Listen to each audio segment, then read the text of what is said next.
now for the Shop Report with...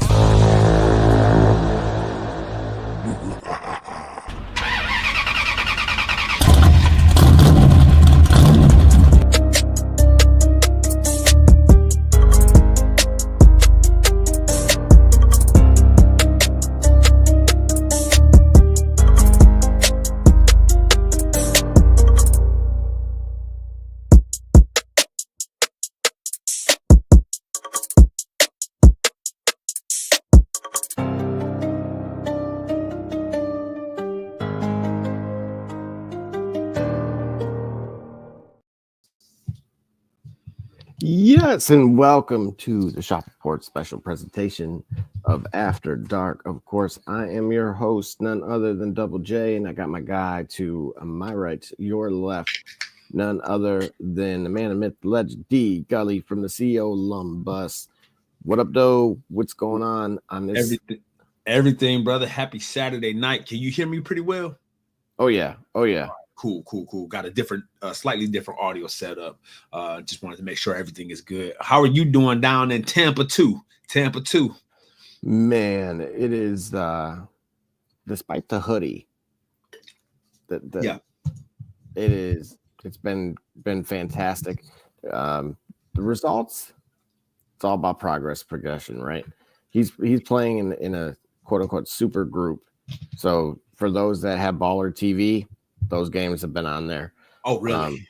Yep. So great group out of New Jersey that he's with, and just got confirmation probably 48, 72 hours ago that we're going to Vegas in January for him. So reuniting with the previous group.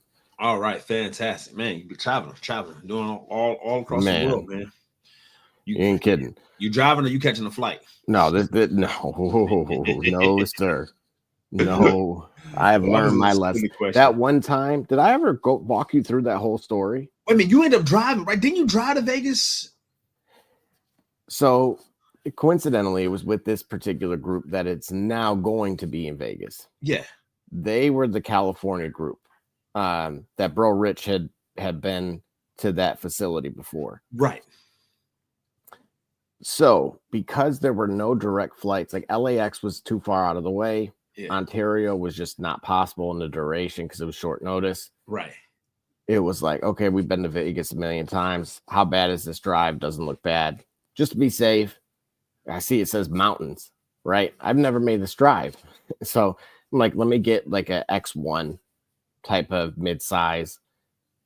I go about do that. Everything's smooth. Now, mind you, the lady freaks me out because she says, like, first of all, there was a deposit higher than I ever expected. Right. And turns out it was only Vegas that does that.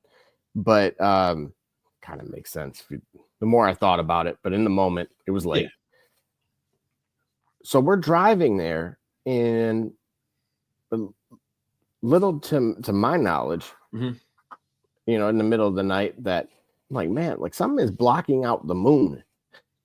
And again, it's ultimately those mountains. But so getting there and all that, cool, everything's fine.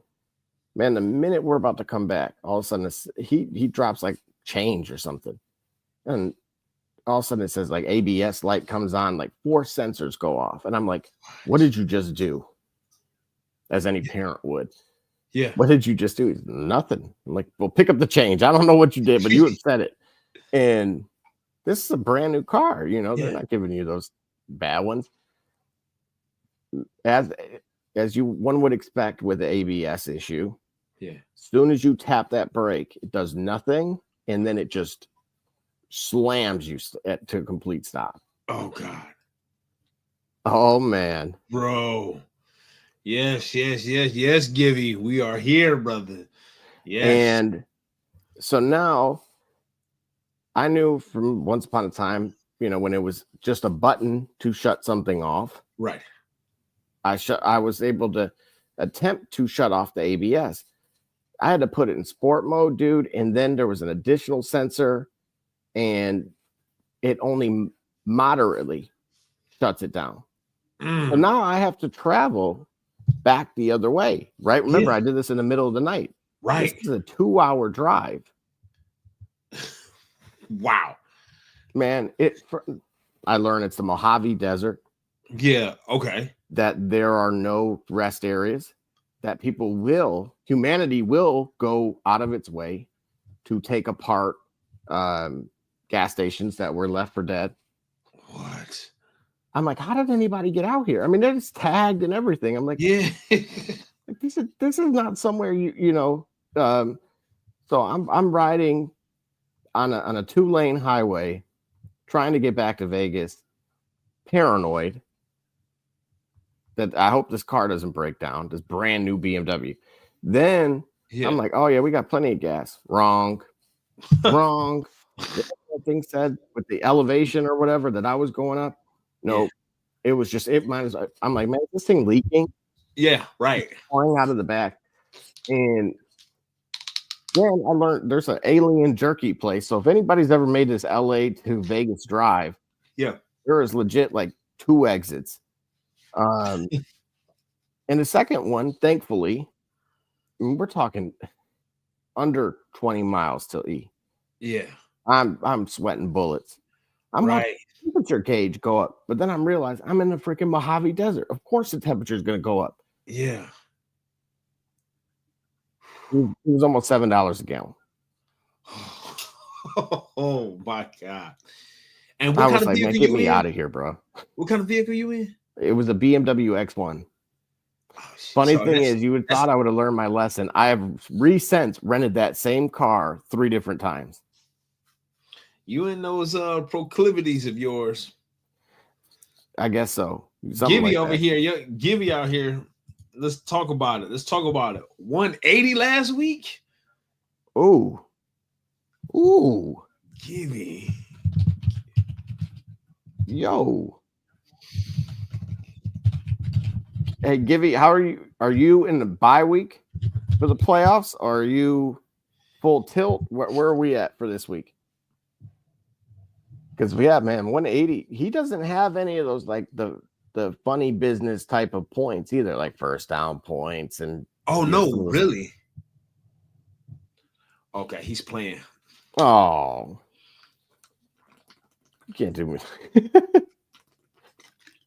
Oh no, he's playing. I interpreted that like no, he didn't really put up the 180. No. Playing. He's playing this week. So how are we feeling about this week? Because some folks like myself may have already started Juwan Jennings. See that, bruh? Yeah, right. We no, Givy. We gotta talk to you about that, Givy. That was us. We told you. It was us. We gave you the advice to go against Puka, right? Because we figured, all right, Cooper cut back. You know, there's gonna be some distribution. He's not gonna be as productive as your other options at wideout last week. So we definitely told you. We definitely had recommendations other than Puka. Thankfully, though, you hit 180 despite us. So which means that was the difference between you going 180 and then you probably putting up 2 Benjis up there. So my bad. We deprived you from 200 points, but we got you together all together otherwise. So I'm concerned because I'm going against Lamar Jackson. 14.3, so he's not. Yeah.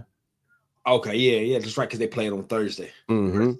San Francisco. For context, Gully, that Thursday game, if you didn't see, was pretty much like if you had a kicker, you would be thrilled.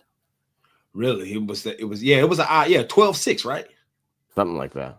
Yeah, 12-6. It was the LA Dodgers versus the San Francisco Giants. Literally. Yeah, we didn't realize that, but yeah, I thought they was done playing baseball in November, but I guess not. So is Bucky a non-starter again? Well, remember when that comes to that, what are your options? What are your options, Give? We got to remember, we got the short-term memory of a gerbil out here. So even if you tell us that week to week, I don't know your roster the way you do. You know what I'm saying? So give us your options, Givey. Gully's in the zone right now. I love this. Bucky got him at RB24. You got to remember too, the Chargers, man, they're kind of stingy to to that, and I'm going to actually go through kind of that matchup here quickly. Let's see. What do I have?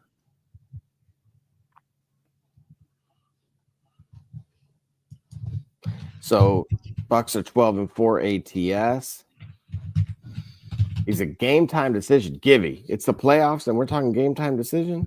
Yeah, I got him listed as questionable. Oh man. At the Chargers, I don't want my fantasy playoff odds in season being questionable. And Chase Brown. Of course, those my starter. Yeah, I don't see any reason to go against those two right now. Chase Brown, I got him at 10. Okay. Sharp at 13. Really?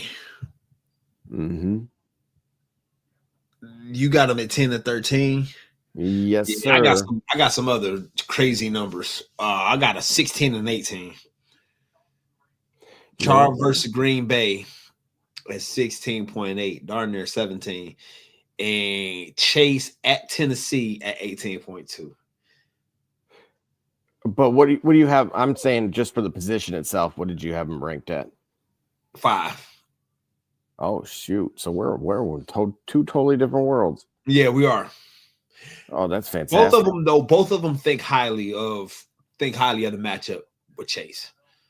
And I'm inclined to believe it. I think the Bengals are heating up. I think the Bengals know that playoff contention is the playoffs for them started 2 weeks ago. Now wait a minute. Was it 2 weeks ago that they lost to was it Philadelphia, Baltimore? No, Pittsburgh. It was Pittsburgh. Where they lost the game to Pittsburgh. Okay. But since then, they did very well. Shout out to the Dallas Cowboys for doing the most Dallas thing possible, right? But their playoffs, parlay, bro. Yeah. So I like what Tennessee. I like the matchup for Chase versus Tennessee. And go with Sharp. So let's see here. Hold on, bring up what he said about his flex. Oh yeah, good call. My flex could go anyway. Currently, I have Dowdle. I also have Tracy DJ Moore, Dowdle, or ETN.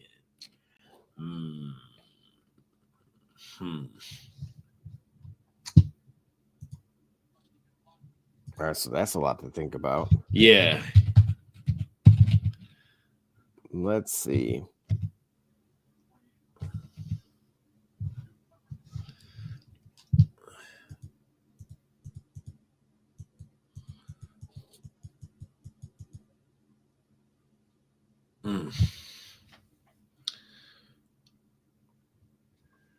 So check this out. Obviously, Rachaad White out-touched Sean Tucker 47-11. So in reference to, in case Bucky Irving doesn't play. But the Chargers they have a heavy reliance on the too high safety look, which leaves them light in the box. So in theory, the between the tackles runner could have a lot of success.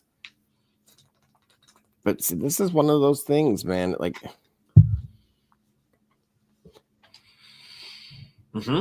I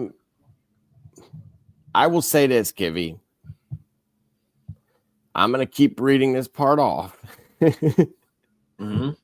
I can't. This is when I cannot make that decision because the whole season to me rides on it. We're going to find out. Gully, do you see anybody else that sticks out right away that would be a better option than this dude who is literally a coin flip right now? We love him if he's healthy, but oof. Yeah, I don't see much. Man. Okay. Hey, understand this. When I'm doing this, Givey, it's like, man, look, you think long, you think wrong. Analysis paralysis is something that can get to me. So when I'm going with it, I'm looking at all the instincts that I have beforehand, and I'm saying, hey, man, let's go with this decision. That way you find out how smart or stupid I really am. My instincts say don't do it. I think you've got coverage elsewhere. Sharp and Chase are your options. Run with them. because it is hardball. It is the Chargers. They are in playoff contention. They got something to play for. Recognizing what you're talking about the too high safety look. All that being said,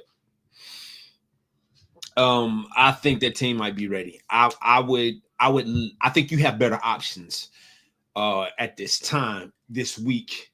Now, for somebody else, I don't know what other rosters are. Like, I don't like, for example, Austin, who's chiming in with us.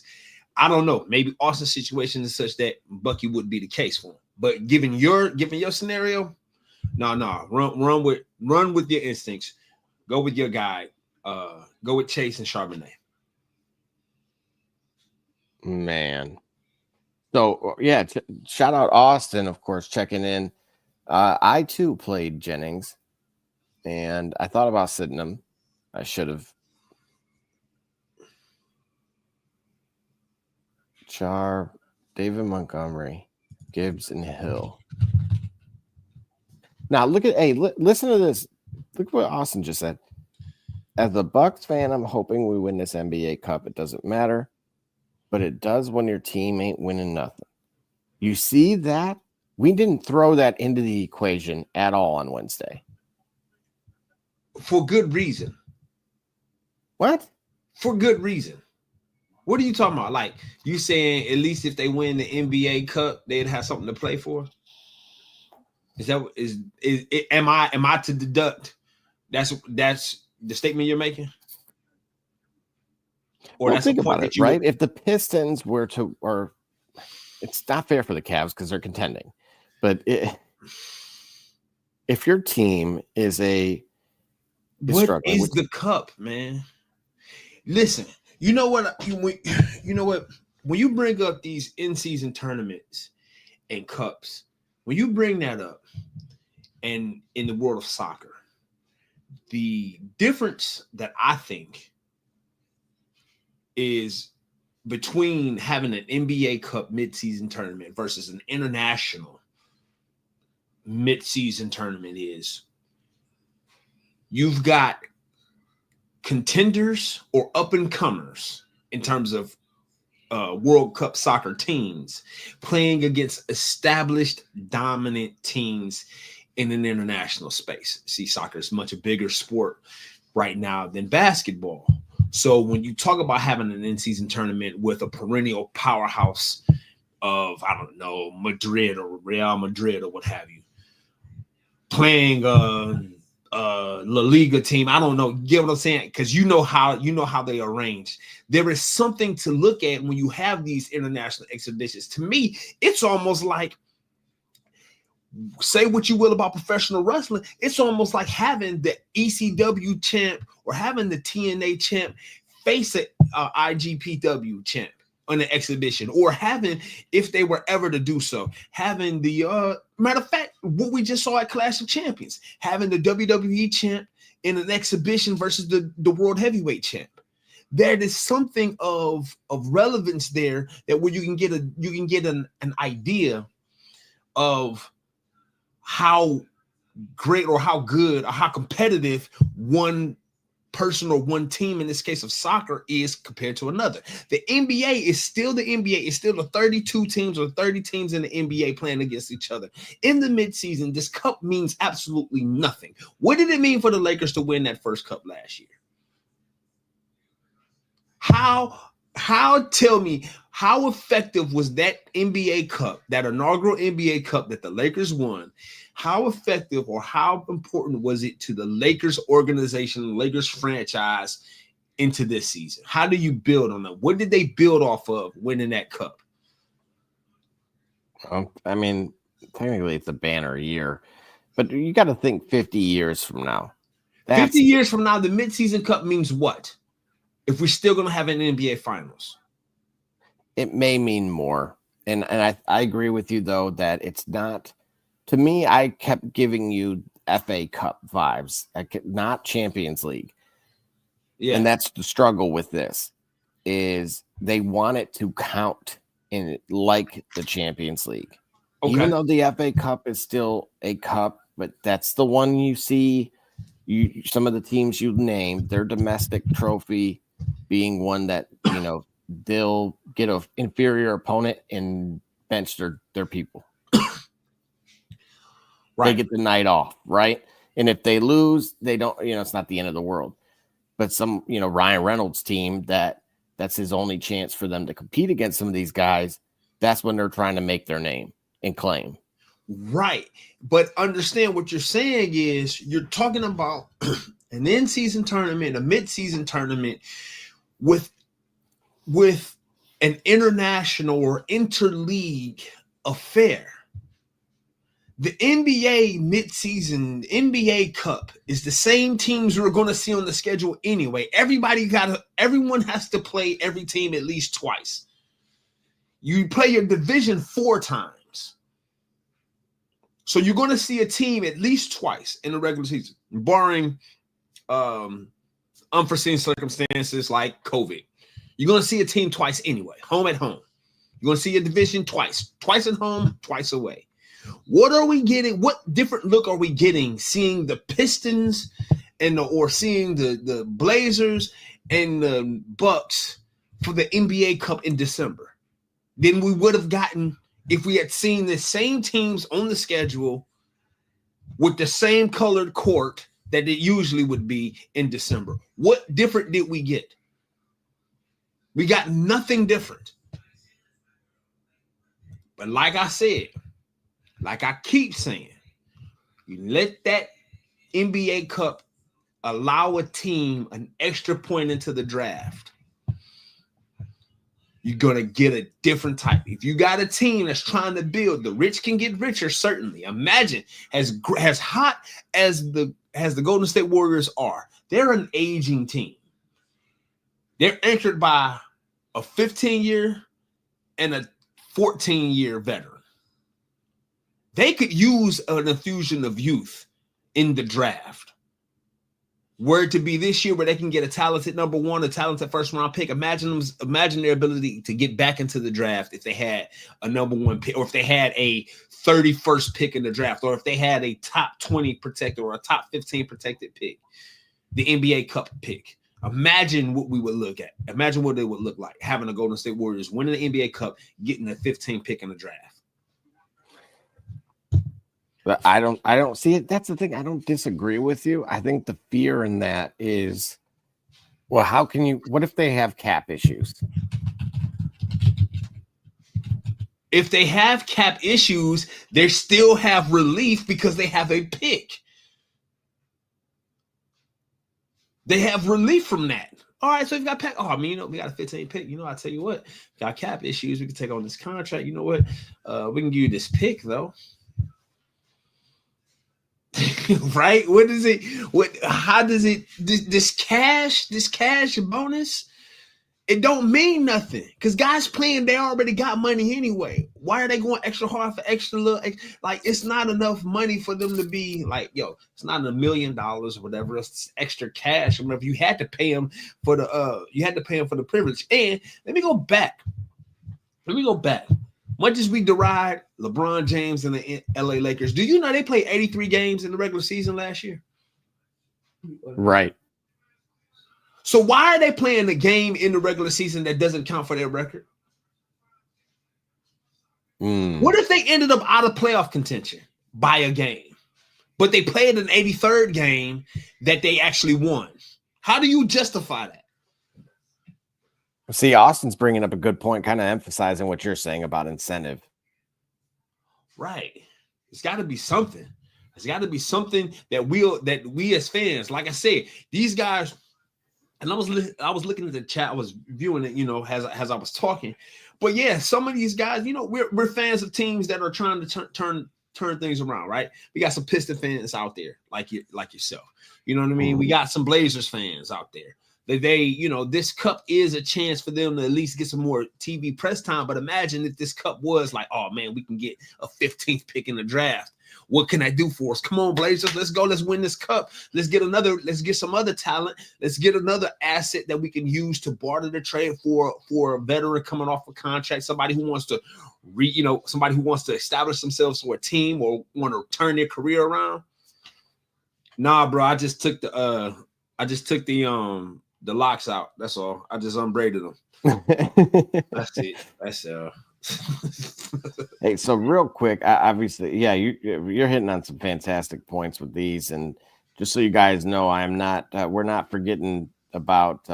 No one is leaving this without getting this flex narrowed down.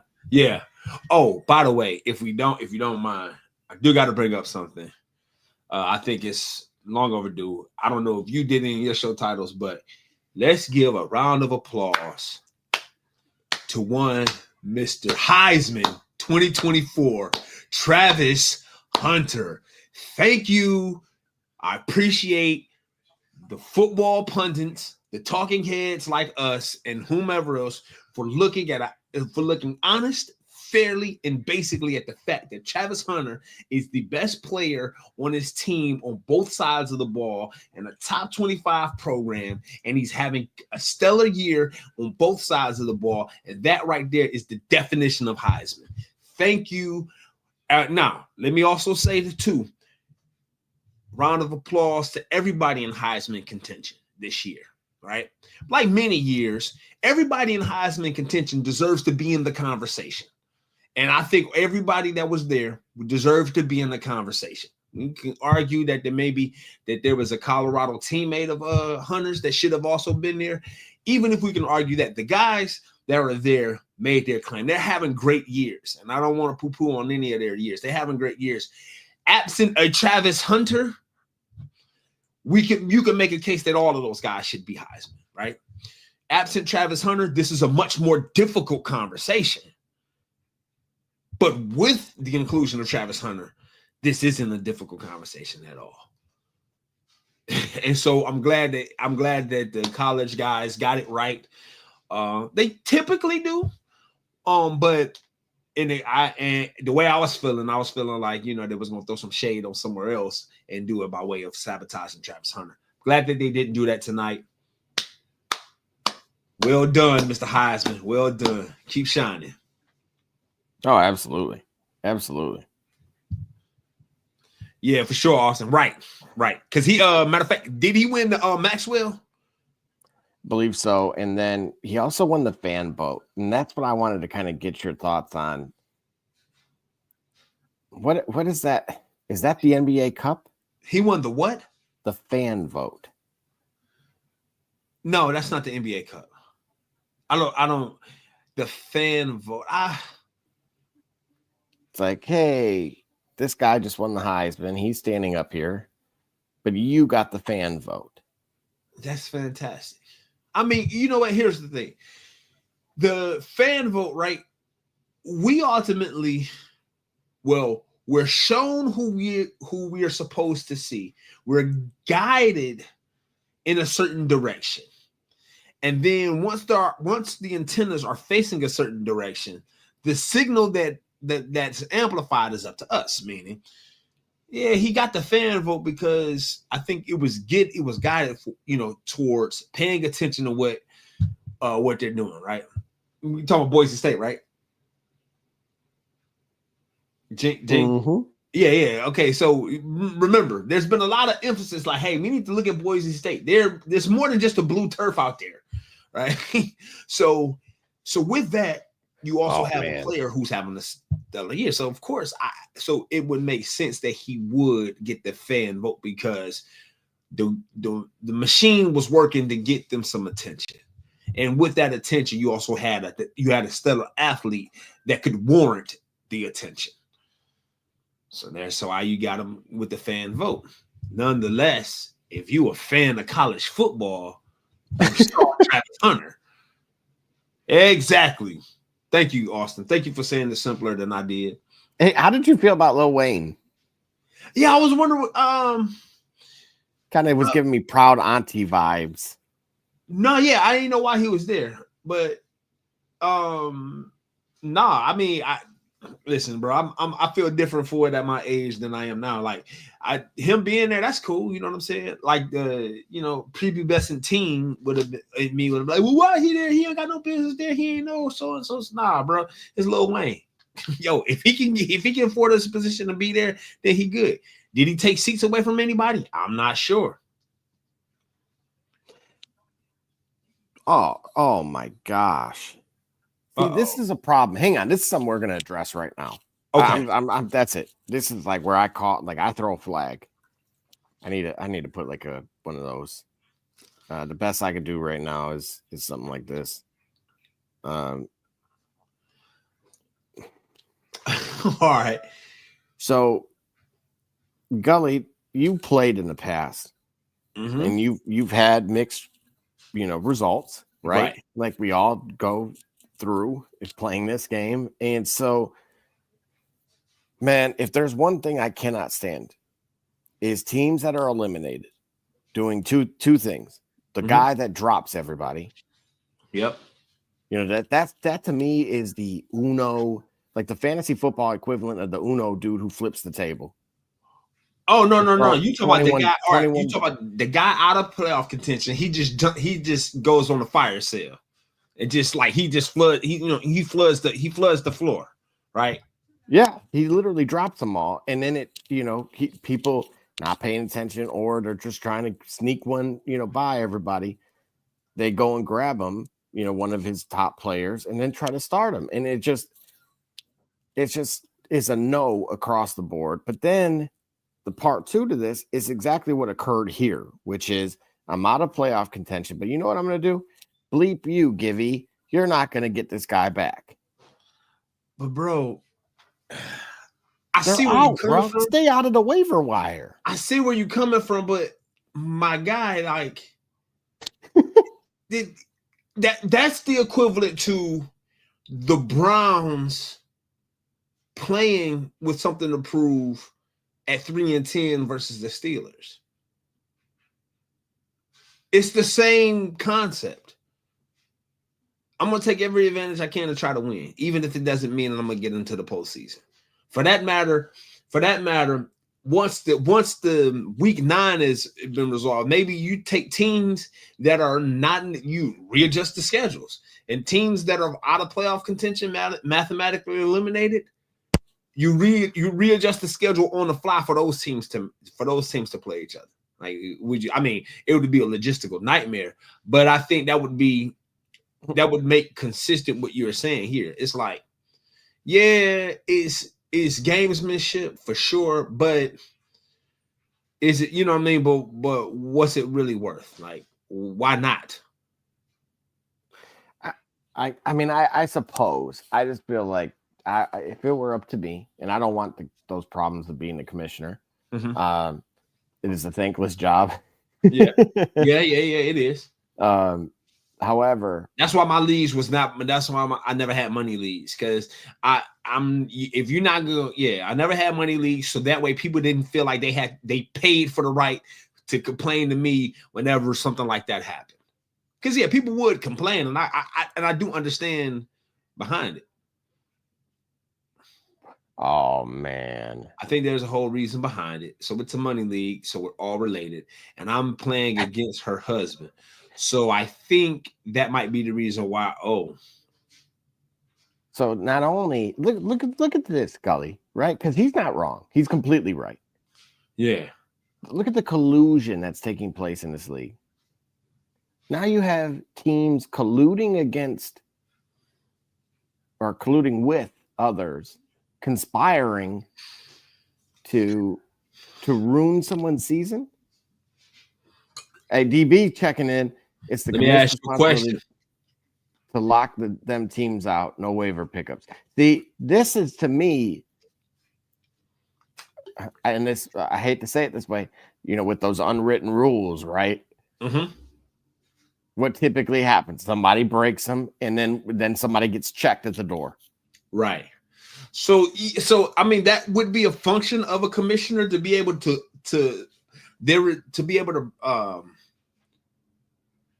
able to do that functionally.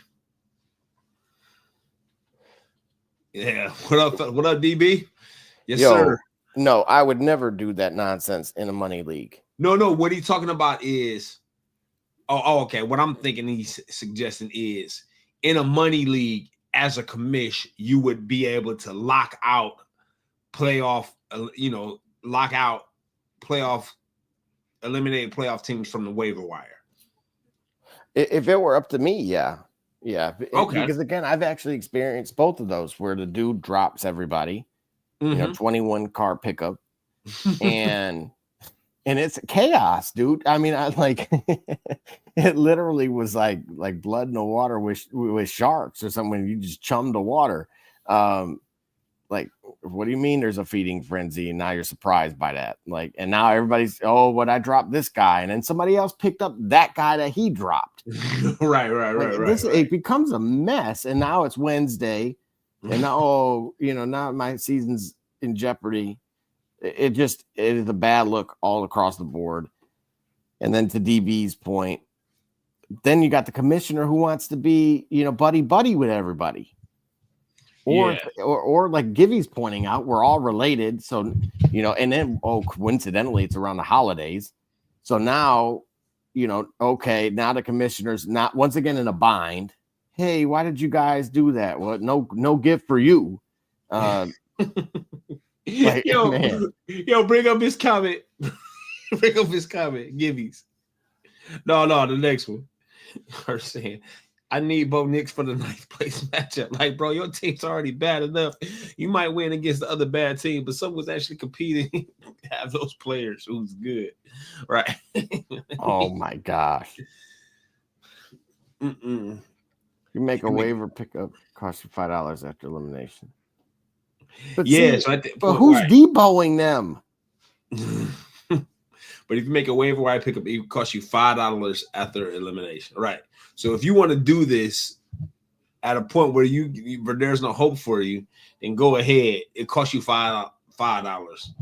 So, and I would imagine that gets added to the winner's pot, right? I certainly would hope so. Yeah, like free parking. Yeah, something along those lines. Speaking of free parking, we're gonna park it right here, and we'll be right back. It's K Cunningham, and you watching the Shop Report. I'm Harvey Diallo, and you watching the Shop Report. My name's Chris Murray, and you're watching the Shop Report. Oh, you're Jay Knight, you're watching the Shop Report. Max McKee, you're dropping in on the Shop Report. Barbershop Jay, Quentin Hines, Super Bowl champion. I'm ready. Let's do it. I'm on. Hi, I'm Mars Man. We're at Murphy Stadium, and you're watching the Shop Report. Hey, I'm Billy Butler, and thank you for watching the Shop Report. Hey guys, I'm Les Norman, former Kansas City Royal, and you're watching the Shop Report. Commander Brown, Detroit Rivers Mountain Training, and I'm watching the Shop Report. Hey, this is Doug Flynn of the New York Mets. Well, a few other teams, of course, too. And you're watching the Shop Report. I'm Matt Ramos, and you're watching the Shop Report. How you doing? I'm Rajay Davis, and you're watching the Shop Report. How you doing? This is Nelson Figueroa, former Major League pitcher with a lot of teams. You're about to listen to the Shop Report. Hey, this is Howard Johnson. You're watching the Shop Report. Hi, I'm Heath Bell from the New York Mets, and you're listening to the Shop Report podcast. Yeah! Hey, I'm Josh Tolley, former catcher of the New York Mets, and you're watching the Shop Report. This is Edgardo Alfonso for the Mets, and you're listening to Shop Report. Hey, this is Doc Gooden, and you're watching the Shop Report. Hello, this is Mike Hampton, and you're watching Shop Report. Hey, this is Herman R.V., former NFL offensive lineman with the Cleveland Browns and the Baltimore Ravens, and you're listening to the Shop Report.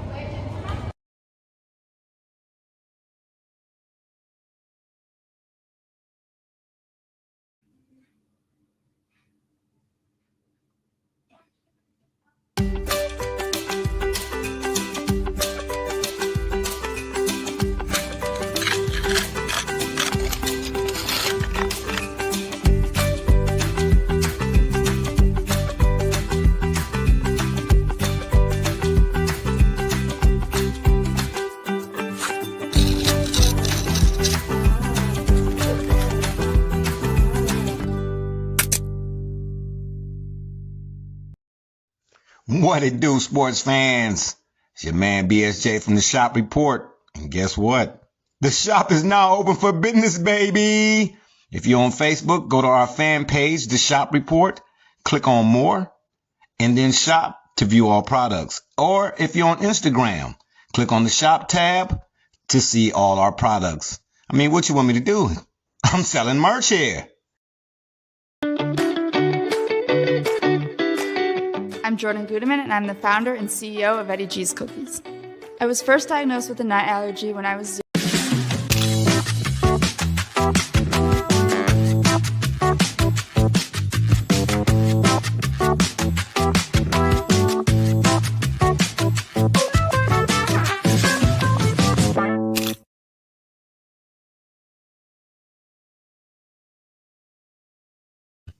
All right, yes, sir. We are back, and let's see. We got a few comments to dive into. Yeah, we do. We go all the way back. So first of all, where we at? We got God's Honest Truth checking in. Took a hit with Jennings and Kittle. Yes, you did, and it's all right. I'm right there with you with Jennings. He's got Lamar. I will tell you my one concern with him: Hubbard, Rico, Thielen, Robinson, the Denver defense. Projective down 19, but up 15. Is there still a chance to win? Who are you going against? Yeah. What does the opposition look like? Hold on, let's see. That is something we definitely want to know. Do I believe you have a chance? Absolutely. I would like to see who else you have too. Because if anything, these guys on this show will tell you right now that we've been able to actually kind of put a lineup based on the opponent schematically that set them up to win. Yes. And Otten or Andrews. Okay. So right away. Otten is at the Chargers. Yep. Yeah, Otten is at the Chargers, and so his top two receivers. And Andrews is at the Giants. Right. So now, go ahead. Yeah. So real quick with Otten, they both fare well against the zone, that being Mike Evans and Otten.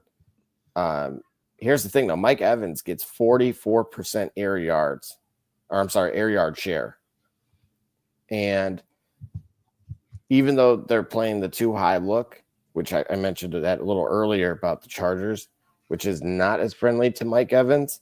Right. They are bottom 5, that being the Chargers, bottom 5 against receivers aligned on the perimeter. So that's where I'm going with that, is that might be more advantageous to a already dominant figure in Mike Evans than it would be. And then, matter of fact, hey Gully, that second thing I sent you, I'm gonna try to pull this up because man, I've watched so many Charger games the last few weeks that what I wanted to see is how have the tight ends done against them. Oh man, they haven't done jack. No way, stay away. These numbers sound like make-believe. Who? Like Pat Fryermuth, 4 catches, 33 yards. Tommy Tremble, 3 catches, 23 yards. Versus the Giants defense? No, against the Chargers. Oh. Juwan Johnson, 3 for 48. Yeah, man. I'm not I haven't seen thus far of anybody who's given us or asked for advice. They've given up 1 touchdown to the tight end position the entire season. With your season on the line, I heck no. No, I'm not. Yeah. The Chargers is like is a they're a dominant team right now. You know what I'm saying? Because they're a team that's, I think they're balanced. They're playing with something to prove. You know what I mean? So I wouldn't move. I wouldn't bet against them.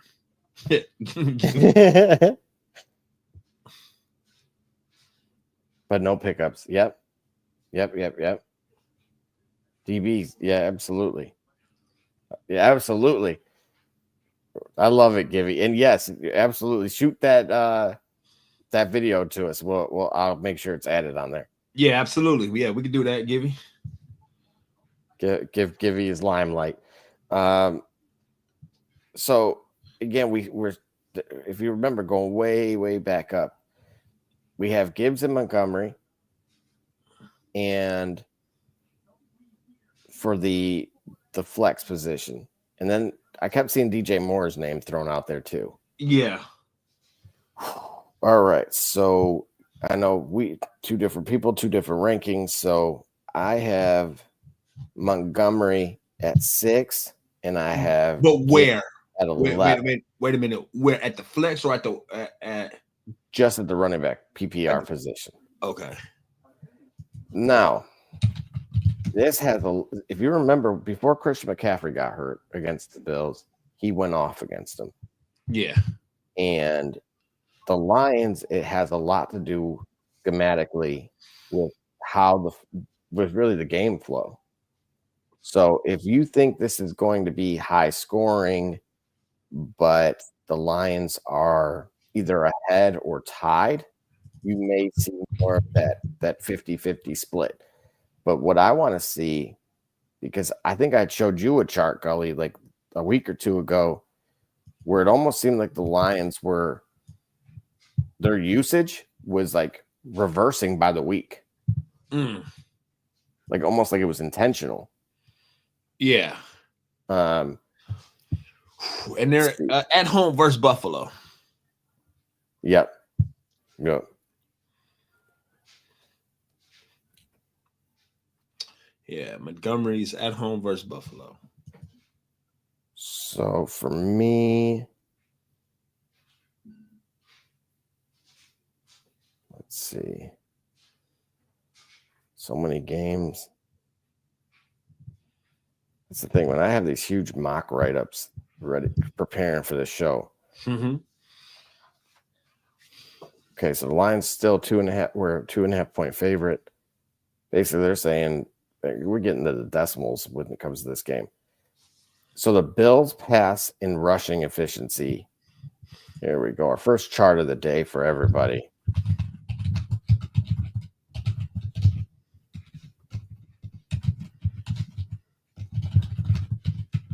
Take a look where they are. In a league of their own.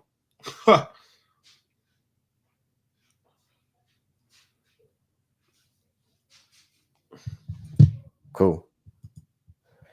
And wait. Passing and rushing efficiency. Win problem 0 to 100, 8 to 14. What are we getting at? Efficiency. Drop back EPA per play.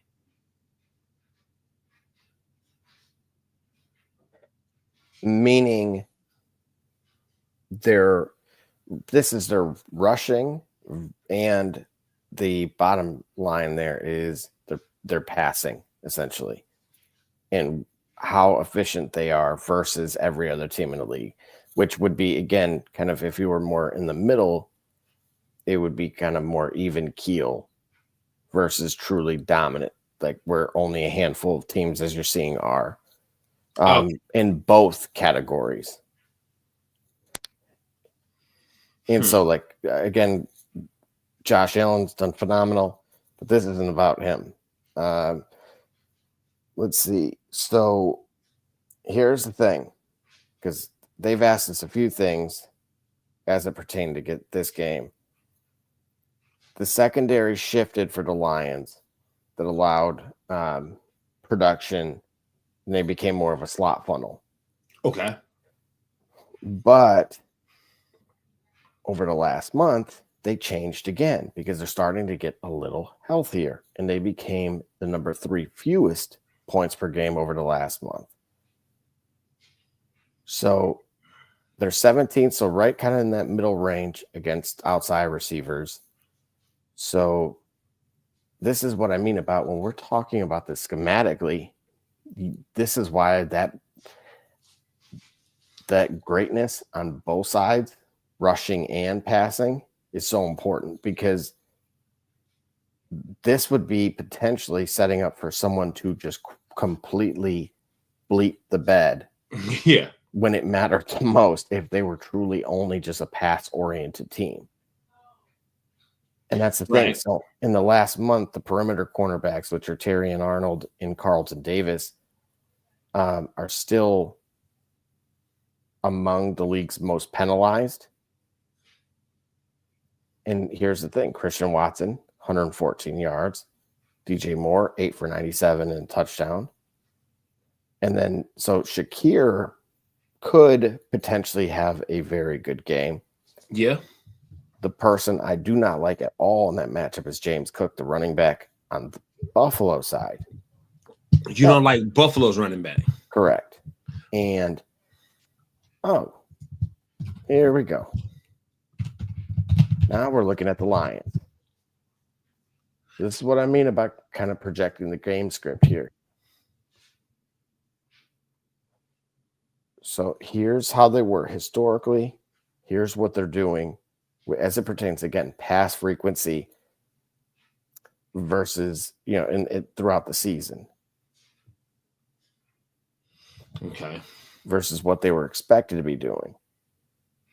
So you can see, with the exception of second down, they are down across the board, which bodes well for the two that were, that are asking about both David Montgomery and Jahmyr Gibbs.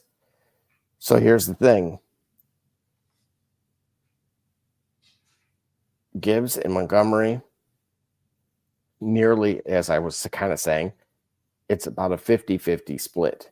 And the Bills are 22nd in rush success over the last month.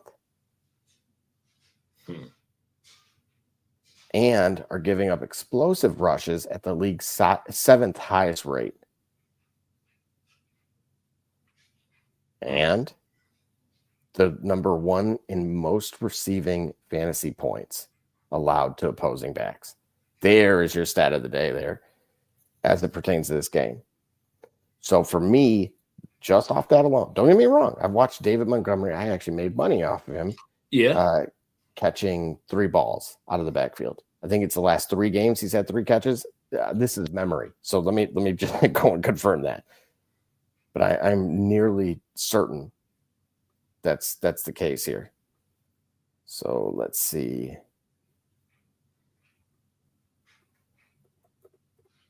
Doing this on the fly, David Montgomery. Oh, he had 5 last week. He had 5. So he in the last 3 games, 4. So Jacksonville, he caught 3.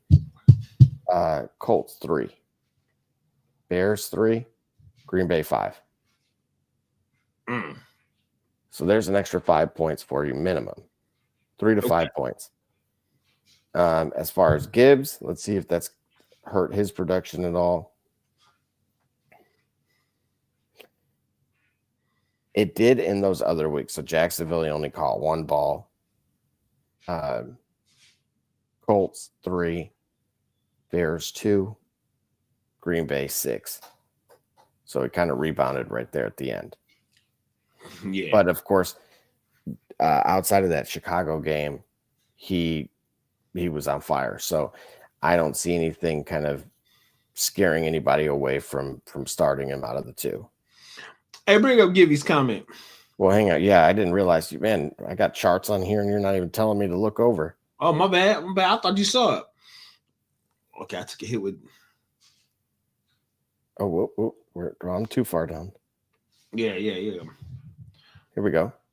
Okay. All right, hold on. Let's keep this up. Okay, so this is God's honest truth. This is his opponent. You got Daniels, Michin, Atlanta, Robinson, Hill, Ridley, McBride.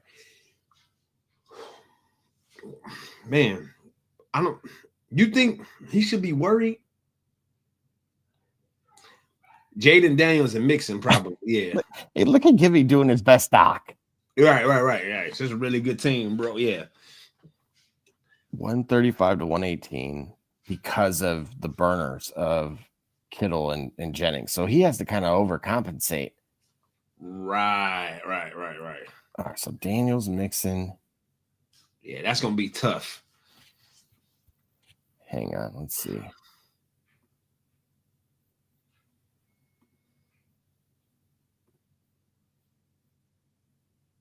How's that looking on your side from? Let me see. Well, I have Daniels. So what's interesting is when it comes to this Washington New Orleans matchup, no different than Baltimore and the Giants. Mm-hmm. Guys, there's a lot to fear in games that can get out of hand quick. Okay. And then from a fantasy perspective, because of course the whole concept is to put up points. So if you have a team that's very much in control, you're not going to see any kind of deep threats or in a lot more of a possession-based game. So I could see that being an issue. Okay. And so let's see here. In addition to that, the Hill and Ridley McBride. So McBride was obviously a little banged up, but it sounds like he's good to go. And it's not the best matchup for him. But it's also not the worst. So I don't see him kind of tearing the roof off necessarily. Yeah, him versus New England. Yeah, man. And I have them in both in all of my leagues, basically. That was one of my kind of sneakier plays, if you will, this season.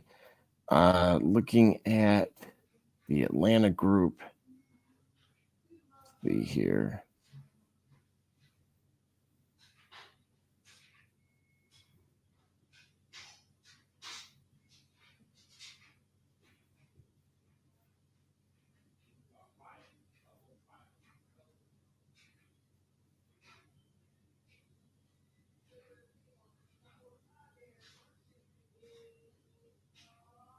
Ooh. Okay, so this is the thing with the Dolphins. They may be missing multiple offensive linemen. And Tua's still getting rid of the ball quick, but so Houston's doing, of course, running a zone. They deployed the cover 4 at the 3rd highest rate. And Tua actually tears that cover 4 up quite well. Man. But here's the problem with that. The pass catching, the guy who's catching the ball is Jonnu Smith. Oh, that's still Hill.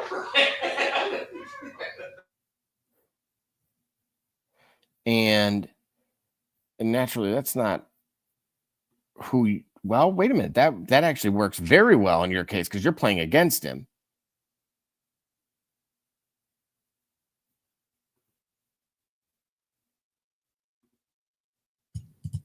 All right, I'm back, my man. Had a we had somebody put something in the oven and the timer went off and it's just beeping. And I'm like, oh man. So I had to go attend to that. Sorry, guys. So that's the thing. I don't think I get what you're trying to do with Lamar, and it very well could go that way. And in his case, man, he could scramble and end up still in the mid-20s with a single touchdown. So I think you're going to be pretty good there. It's the supporting cast. My running backs, maybe one hits 30 or high 20s. Wait a minute. And so Lamar, Hubbard, Dowdle, Thielen, Robinson. Wait a minute. Has he given us any options, like in terms of playing anybody else? Yeah. Do we have any sit start? You got any sit start recommendations? That you're asking for? Truth, like that's who you running with right now. Would you? Yeah. Who else do you have left on your depth that you might want to see? Right. So basically, he's trying to either have this dude who has these guys either lose. Well, remember, we looked at that roster, and I can see why we're looking at that roster to try to see how we can match it. But remember, just like you playing in the game, remember, it's about the guys you have on the field and what they can do, right? It's not about the other team. It's about your team and what you can do. So as much as we got his roster, which helps us to know, where he may have, gives us some insight on, where you might have to where you might have an advantage. Like what's this guy? Hey, bring up his next his latest. He just reached out to us. All right, so here we go. Truth. Oh.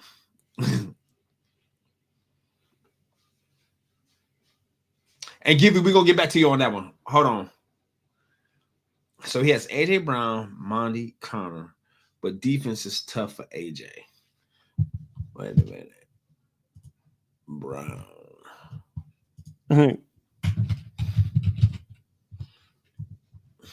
I kind of agree with Givy to some extent here. I think you're reaching a little too hard between. Let's see. I'm trying to look at the original group.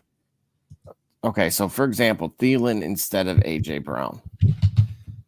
Don't get me wrong. I placed a wager on Thielen. Oh yeah, because you got Philadelphia versus Pitt. Yeah, you got the Eagles versus Steelers. You got the battle of PA. Whoa.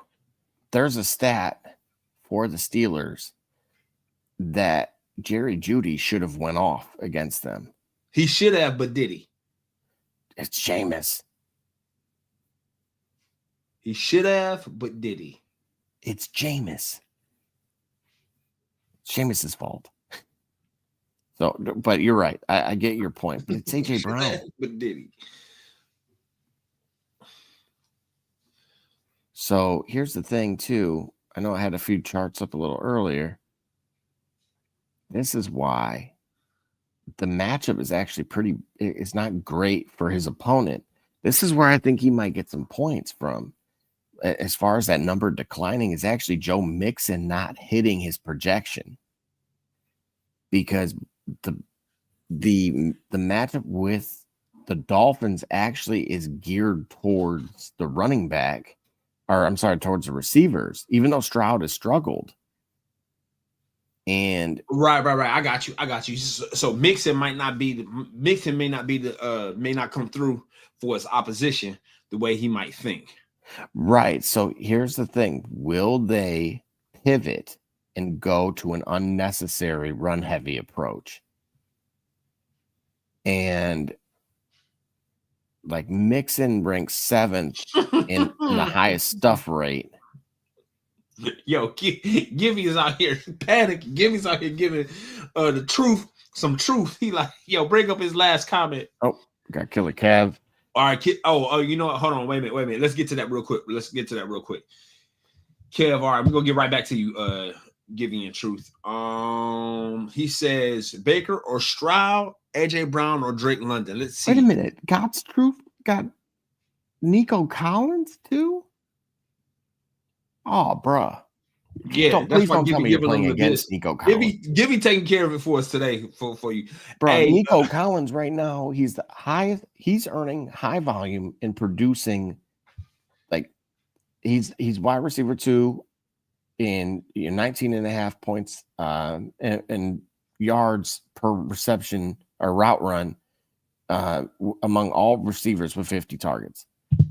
Here's the thing. The matchup against Miami doesn't stand out for perimeter receivers, but Nico doesn't count for that.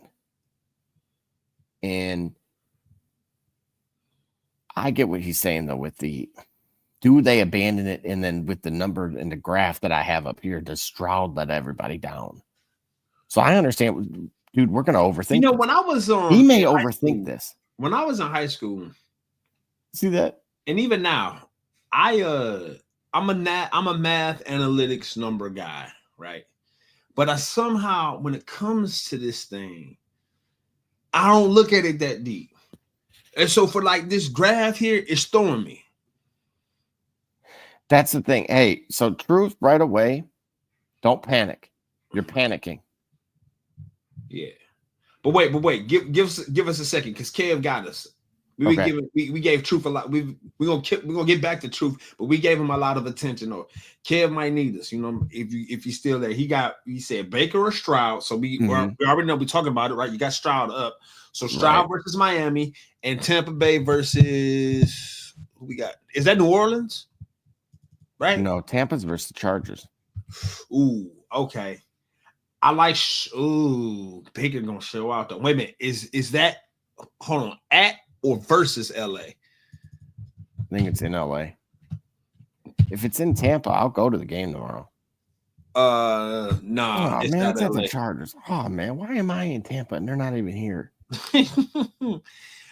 And then you got Stroud versus.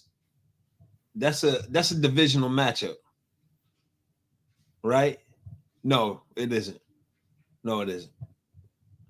No, yeah, nothing. Mm-mm. Houston versus Miami. I like Stroud.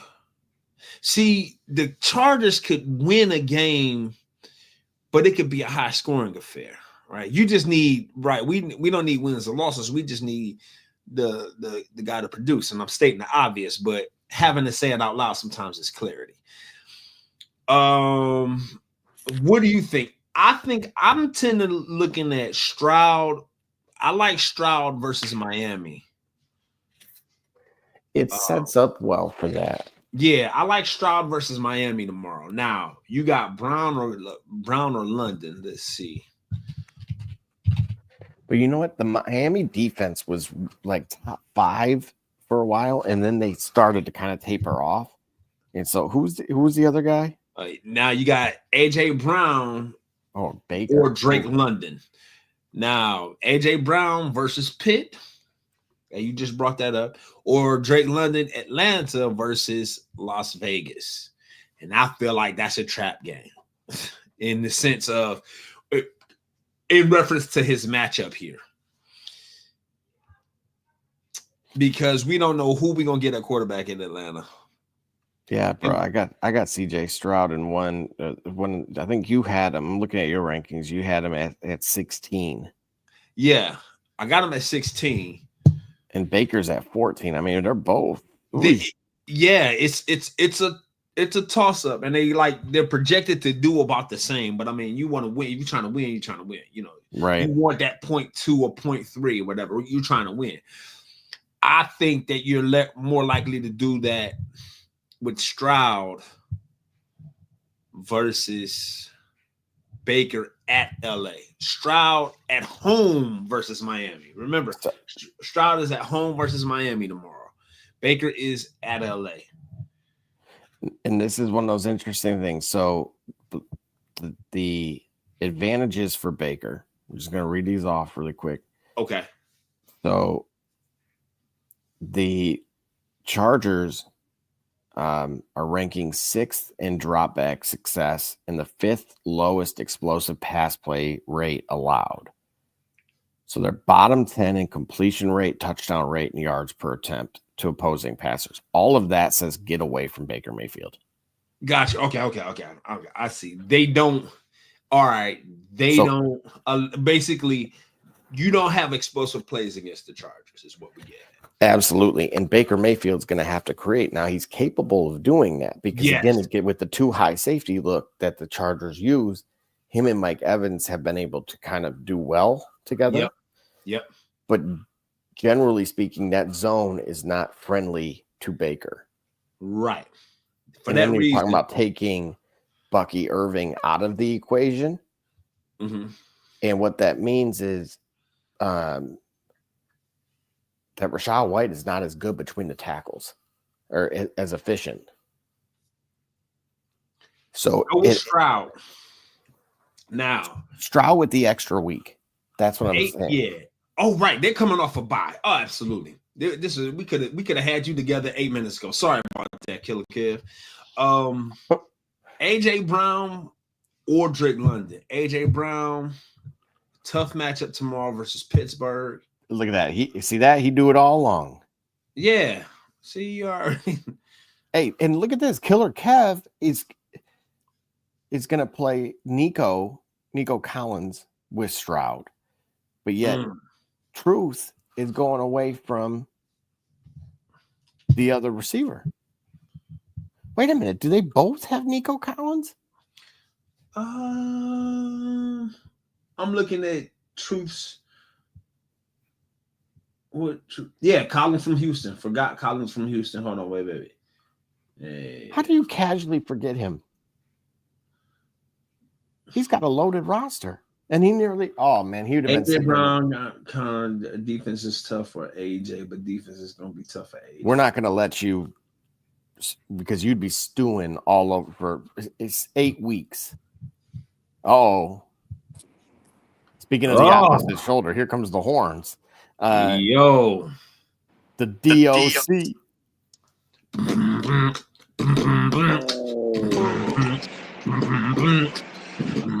Double J, Sleepy G, what's good with y'all? Man, don't do that. Don't do. See, I was giving you props. That's how you do me. No, you know what, man? Get him out of here, man. Put him backstage, man. Nah, man, you gotta come up. Nah, bro. I just had I've been fighting. I've been fighting like heck, man. People that saw me, I done drank a body armor and a water, bro. And I got another water, man.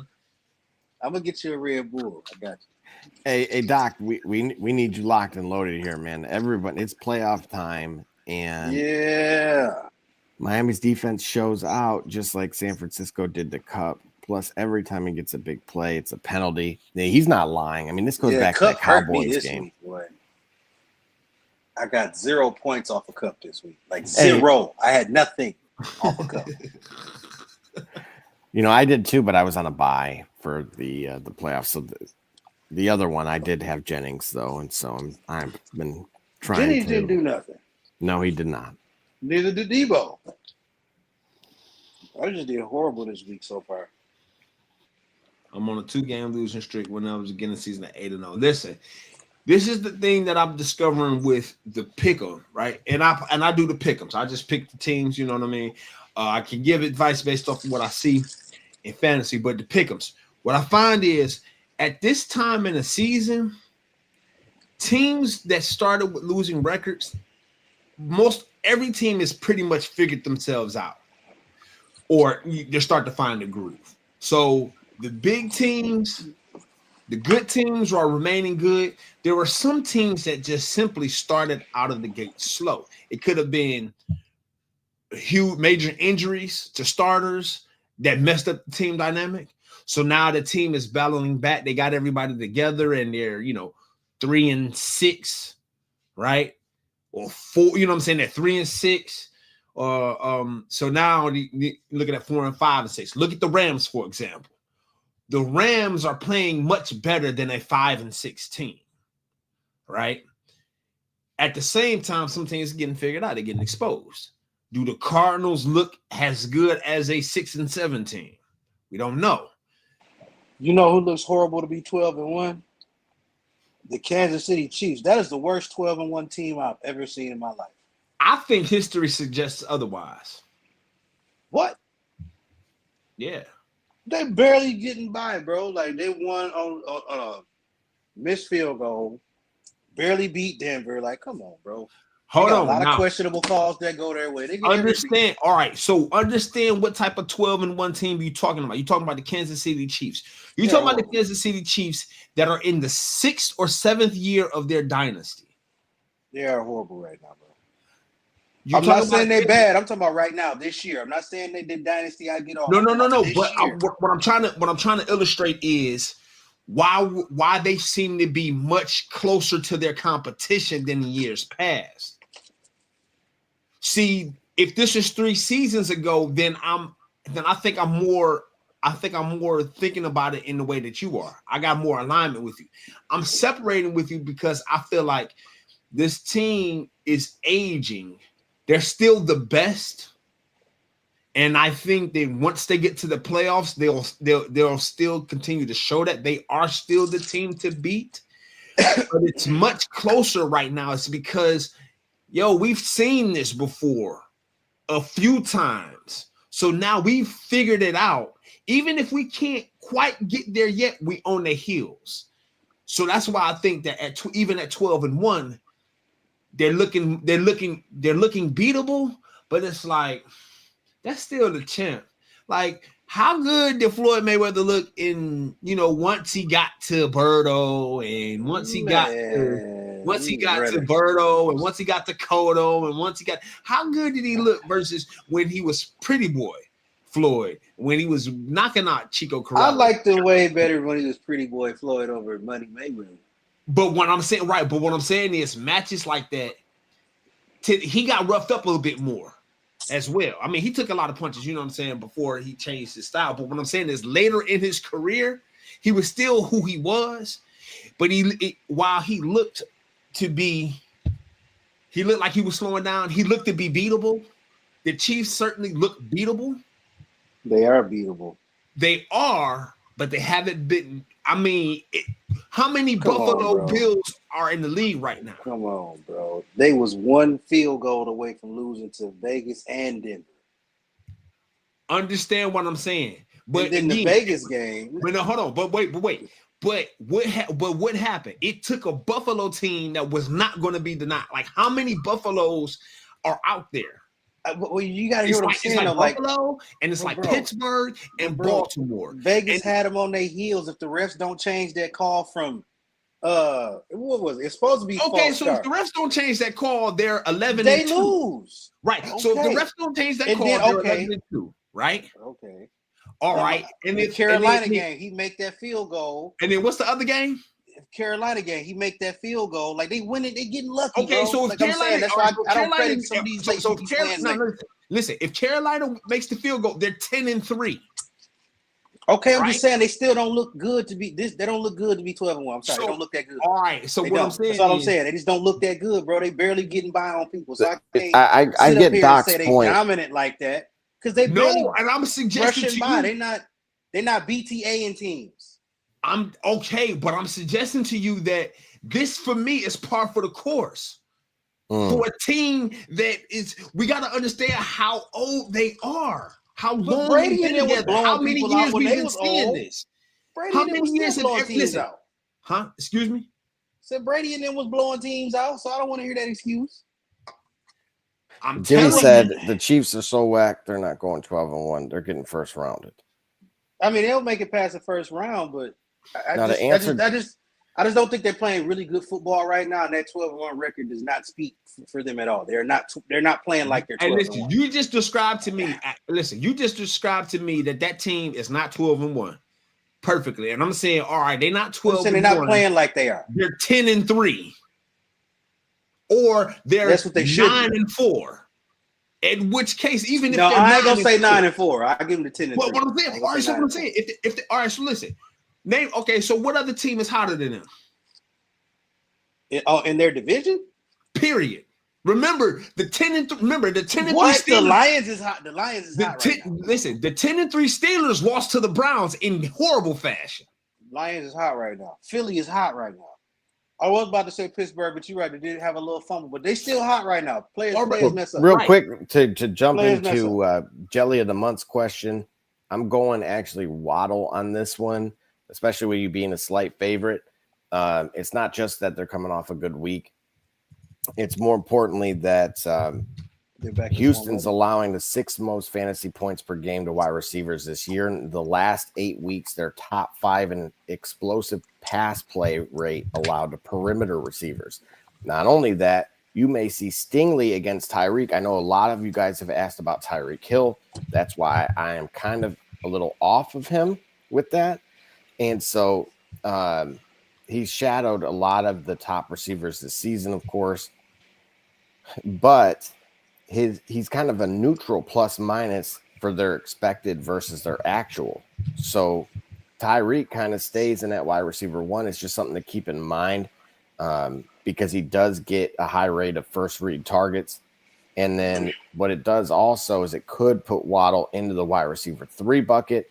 My only concern why I wouldn't play Pacheco versus Waddle is because it was a 50-50 split. If they increase his workload, then you should be fine with Pacheco.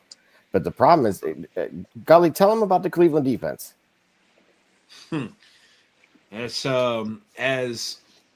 strange as they are, and it's been a weird season. Thank you, Gideon. Lions, Bills, Eagles, Vikings. Thank you. My bad. I was reading the comment. I'm sorry. I thought my mic was muted. My bad.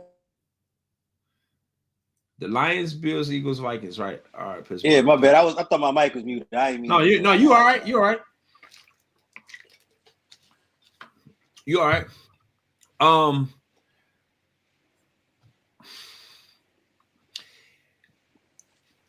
Here's the issue. If the Browns struggle offensively, that means that defense is gonna get worn down pretty soon. Yep, and they're gonna start making mistakes. and they're gonna get tired. So if they're tired, despite what you say, what you brought up about Waddle, Pacheco's gonna be on the field a lot more. If they don't have him on that 50-50 timeshare. Because here's the thing. If you go through the stats with the Browns defense versus running backs, listen to these numbers. They're pedestrian. 10 for 40. Then the next week, 13 for 52. The next week, 16 for 65. The next week, 5 for 60. And the next week, 7 for 44. Following week, even Saquon Barkley, 18 for 47. Yeah. Chase Brown, 15 for 44. Derrick Browns Henry, run defense, 11 for 73. J.K. Dobbins, 14 for 85. Kamara, 67 yards rushing. Their run defense ain't no joke. Right. The run defense is the shining spot. That's why unless Pacheco is catching out the backfield, he's not. I wouldn't bother starting him. So then you got. And so to both of your points earlier about how they're playing, which is conservative, they're doing just enough to win, which to Gully's point is really what signifies a champion, the ability to win in, kind of the refs get an ugly win. The refs in luck. Man, what you again? Like teams I said, are beating you just themselves. described to me. You described to me a team that's not 12-1 but 9-4, still among the elites of the league. It's still a team that's firmly in the playoff picture.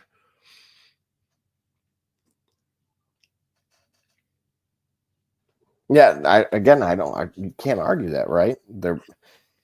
My concern with that. Can you guys hear me now? Oh yeah, no, we can hear you much better.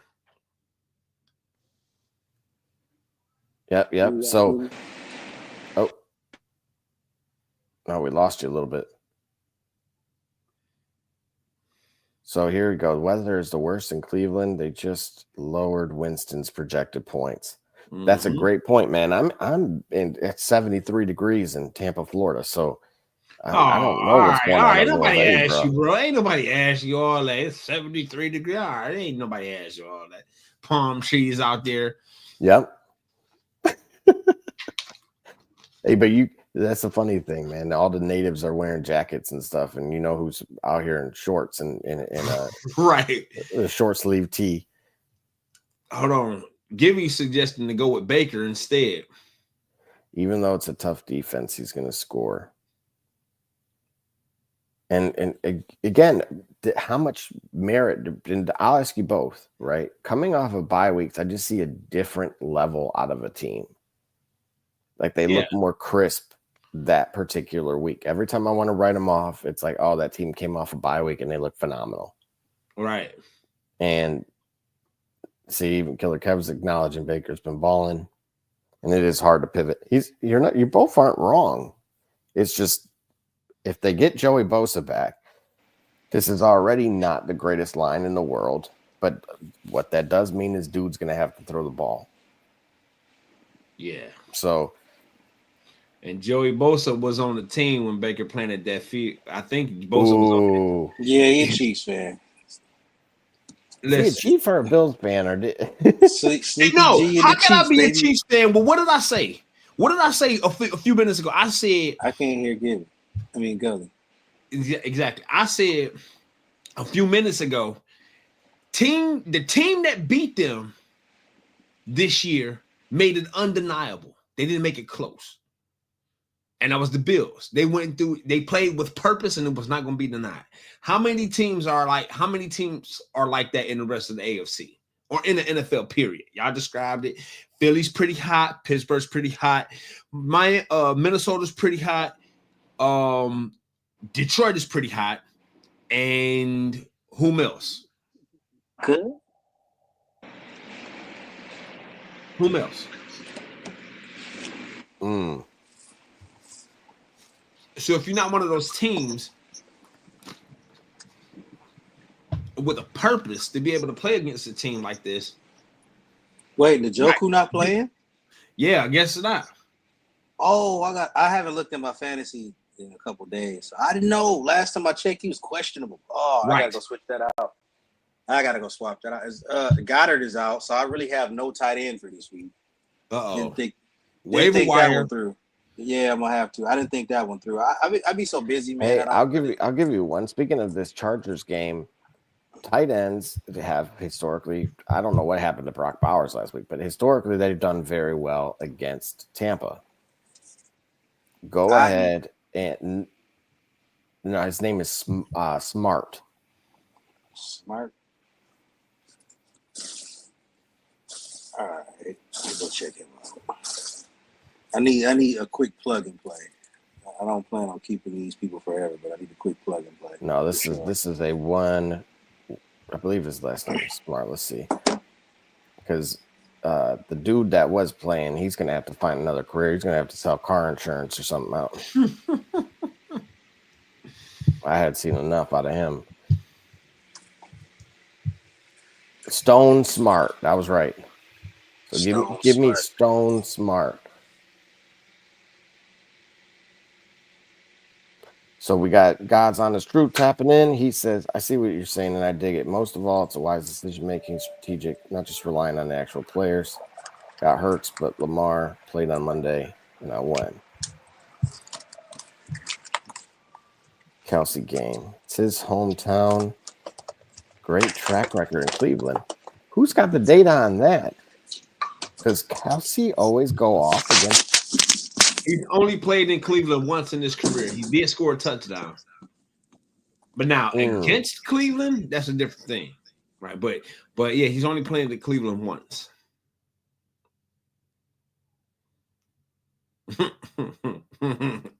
Givey and No,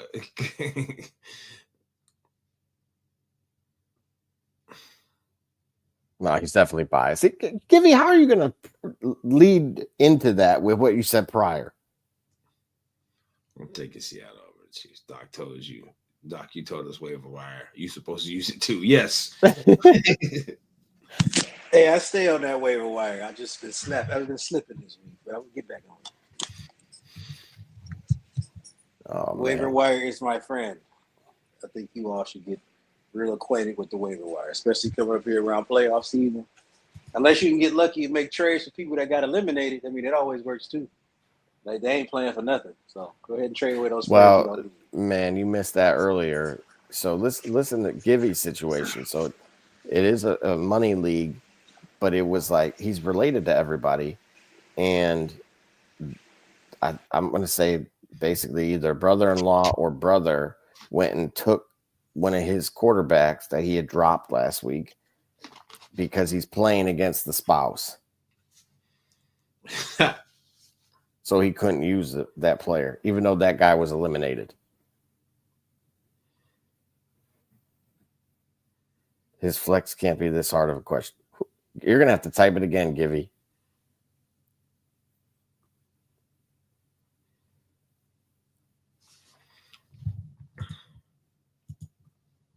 All right, we got Edward tapping in. He's saying, should I start James Cook? I say no. But it depends who you have. Yeah, who do you have? Because the matchup isn't particularly great for James Cook, and I can go back and tell you why. Let's see.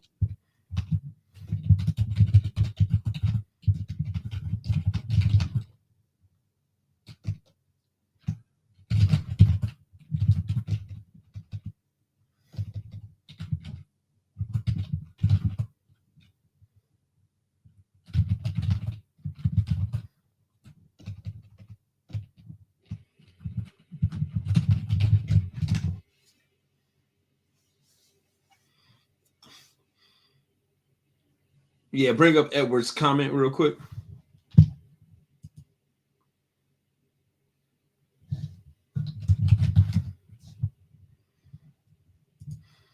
Yeah, so just reach out. Oh man, he put the shot up as his thumbnail. I don't even know if I should answer this question. Oh, come on. Oh, man. You should have answered it first with that. All right. Bring up his next. I have James Cook at flex right now because I have Brian Robinson and Kane at my RBs. My options for flex are Mooney, Swift, and Njoku. And we just talked about Njoku being out. Yeah, Njoku was out, so I would say I would consider it just Mooney and Swift. He got James. Okay, he want to go with Robinson and Kane. So here's why I think. So it sounds like Lab McConkey may not play. Just to cover this base real quick. Third most to the Bucks for the Bucks on outside receivers and to the slot. So this Stone Smart dude who caught like 4 or 5 balls in the second half.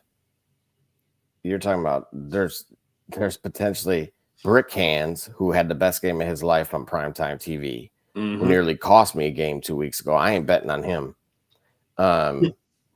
And then Josh Palmer, who was supposed to be the guy and was not the guy. So they could go off those two, sure, but I could see this Stone Smart having a career day and everybody wondering, oh, who possibly, so this is how somebody wins $1 million in DFS. It's plays like that with Stone Smart that's going to cost you $5 or a bag of Better Made chips or Uncle Ray's, and then he absolutely has a day. But let's see here. So looking at the Brian Robinson. Who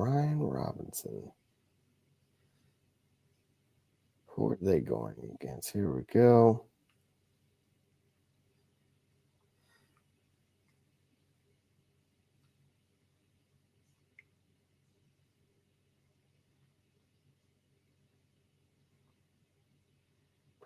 Well, great news for Travis Etienne and Tank Bigsby.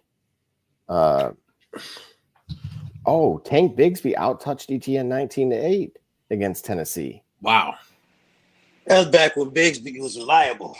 No, that was last week. Oh, what? Yeah. I put Bigsby back in the waiver wire because he stopped producing. You and me both. So here's the thing. So the Jets, after the bye, are sporting almost a 60% zone coverage, and then rolled out to a zone at 73.5% on just the last 2 weeks, which is the 9th highest in the league. So even though I won't pitch Mac Jones here, Brian Thomas Jr. leads the team in yards per route run versus zone over the last 3 outings combined. He's got a 27.5% target share and a 44% air yard share. He had a 35% target share and 47% first read rate. So he's also had 75 plus receiving yards in the last 3 games. But this is the same defense that just gave up 99 yards to both Tyreek Hill and Jalen Waddle. So it may be worth it. Edward, I will say this. If you are confident in the rest of the team, Brian Robinson actually may have the highest ceiling out of these guys. Oh, I can't believe Njoku was out. Wait a minute. My fantasy app says he's still questionable. Well, now, okay. So did you hear what I said, though, about the Stone Smart? No, I was on the floor. So if I were building a GPP lineup, I would be including Brian Robinson and I would be including Stone Smart. Stone Smart. So, again, McConkey is likely out again. The dude that nearly cost me that game on Monday night versus the Bengals, where he had brick hands, and then he somehow had the elastic gloves or something. The last game against the Chiefs. He's going to be brick hands again. There's no way. So it's him and Josh Palmer, but the Bucs defense 3rd to outside receivers and 3rd to the slot. Give me Stone Smart with no offensive line. Stone Smart. You're hearing it here. I'm looking him up right now on my fantasy app. And are you sure? I'm gonna take a bet on you. I'm gonna pick him up right now. Well, now I'm gonna double check something also. I'm gonna gamble on him now. So here we go. Right, the Buccaneers. And I'm gonna mind you, I'm in Tampa too. I'm in Tampa, and I'm saying a play against them. So, all right. I'm gonna drop Bo Nix for Mark Andrews. Bo Nix, yeah, that's what Gibby did. That's what I said. I'm gonna do what Gibby did. I'm gonna take a page out of his book. Yeah, Killer Kev. I'm gonna drop Bo Nix for my tight end because I need another one. Yeah, Killer Kev with the stats, right? Kelsey, 3 games versus the Browns career-wise, 19 catches, 218 yards, 5 TDs. Quite productive. 5 tutties. Yeah. Quite productive, Killer Kev. Thank you. So speaking of Kelsey, he had 100 yards against the Bucs defense. Kyle Pitts had 91 yards, and I don't think he's caught a ball since. George Kittle had 57 and a tutty. Tommy Tremble was making him tremble with his 5 for 77. And then Michael Myers, Mayer, might as well have been Michael Myers because he was giving him nightmares for 7 for 68. And even Brock Bowers, despite his terrible game, had 7 points against them. So in the same game, they both were capable of going, at least putting up near double-digit production. See what I mean? Somebody should they start Baker Caleb? Should they start Baker, Caleb, or Nix? I wouldn't throw a stick at Caleb. Your best bet would be Nix, or Knicks versus Indianapolis. Yeah, that's in Denver. Yeah, and I'll give you some data on that one. Yeah, I'm taking Knicks over Baker. I wonder what Knicks been going off lately, bro. I don't know what it is. This is like he finally got comfortable with the NFL, and now he's showing out like every week. And he probably comfortable with the NFL, and then comfortable with Sean Payton.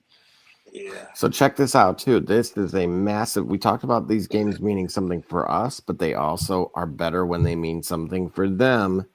If the Broncos win, 91% chance to make the playoffs, drops to 51% with a loss.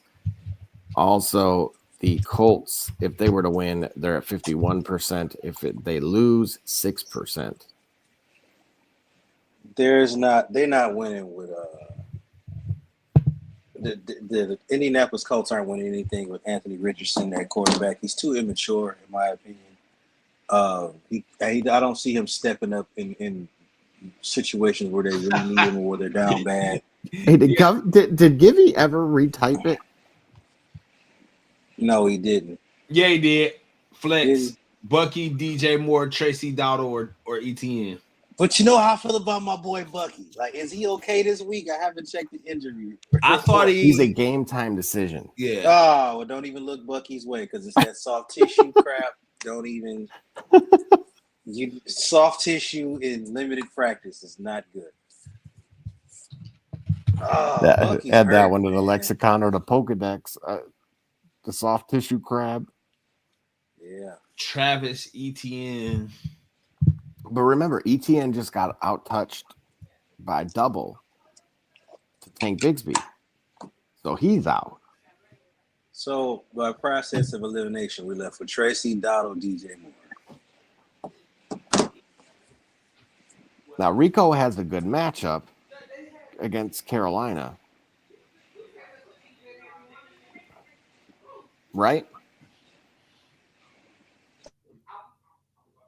What's that? As far as Rico Dowdle's matchup, they have the Panthers, don't they? Let me see. I don't think so.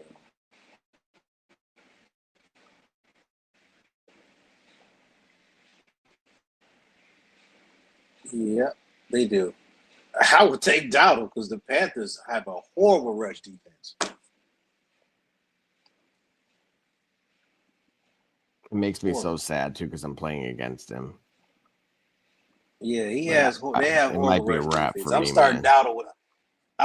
Dowdle with that matchup. Like anybody versus Carolina, I'm starting. Like it's Carolina, bro. I'm most definitely putting Dowdle in on that flex. So Knicks And if is you don't tied like the Dowdle pick, you can go with Tracy. So just to cover the Bo Nix thing, he's tied with Jaden Daniels, and his adjusted passes per play and overall success rate. And then he's going against a pass rush that ranks 27th in the pressure rate, and a secondary that is 31st. So only, I believe, the only team worse than that is Tampa. So in coverage, they're ranking 27th. So this is going to be super zone. And again, only the Bucks, coincidentally, are playing zone at a higher rate. And since week 6, Bo Nix is number 5. He's QB 5 in passer rating versus the zone. If it were man, he's QB 20. So this is something to keep in mind in the future here. If you hear they're playing man, then Nix is not. It's Knicks if they're playing man. But if they're playing zone, Bo knows. Well, Indy is number 2 in highest completion percentage and number 7 in passing yards per game. So, bro, pound Bo Nix all day long. Whoa. No Diddy. Hey, yeah, yo. you got the diddler in here, huh? Hey, yo. The diddler. You welcome, Gibby, man. I'm here to help, bro, whenever you need. Yes. There you go. I don't know about the pounding of anything. All right.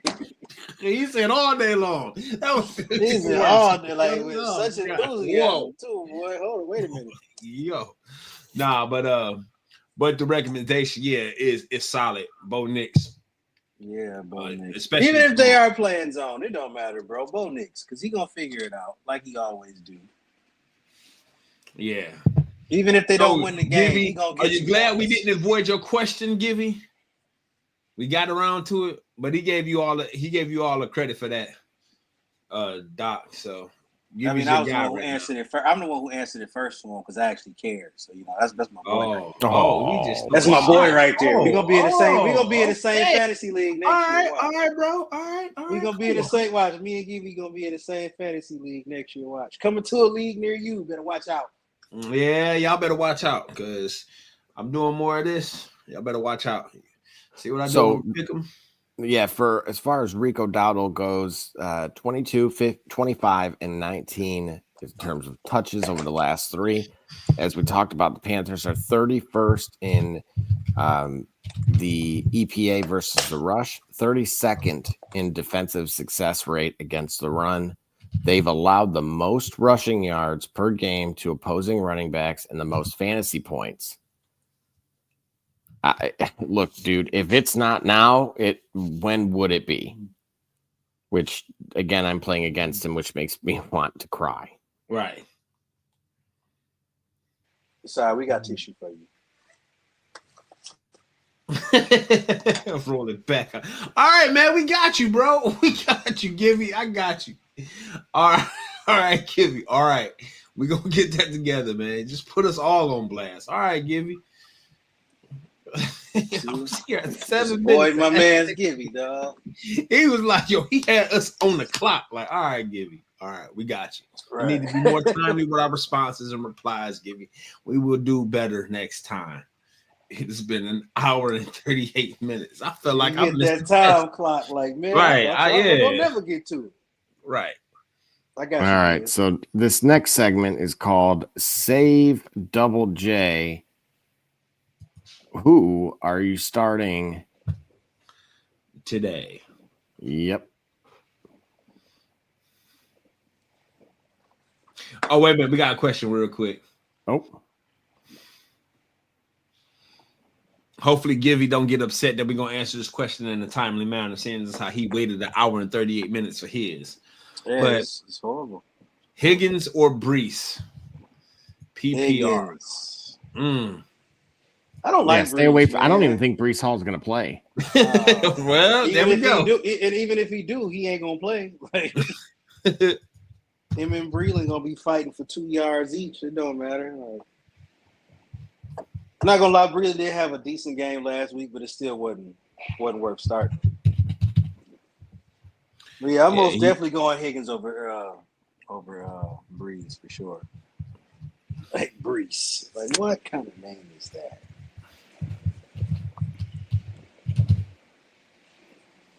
What you feeling, Gully? You taking Brees? Wait a minute, which Higgins? We talking about T. Higgins, I trust, right? At least that's the first Higgins that come to my mind. Yeah, especially at Tennessee. Oh, for sure. Tech team. Yeah, T. Higgins for sure.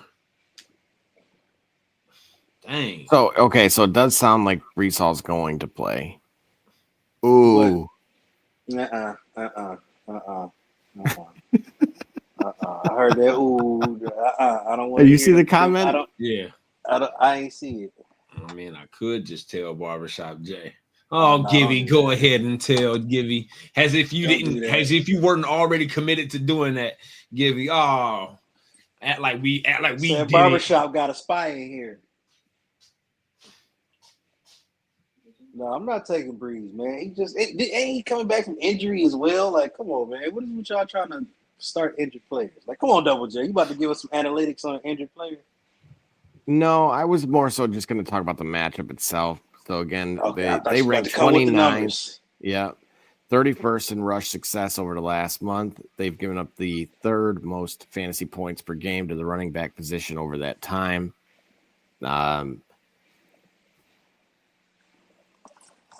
Again, Jacksonville somehow has stymied teams' passing games.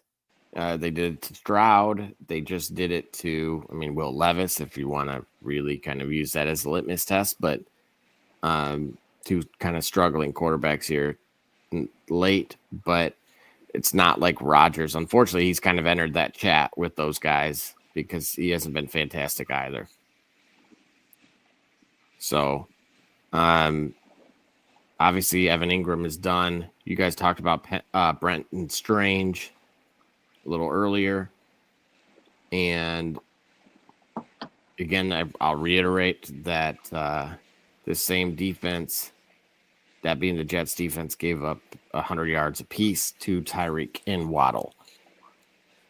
So he had some mild success, and the Jets are right around the middle of the pack. If you needed a middle of the road tight end, and he won't goose egg you type of thing. I still like my odds with Smart. All right, man. All right, so and then I grabbed him. Would you play any of these guys? I'm not touching, not MVS, not this week.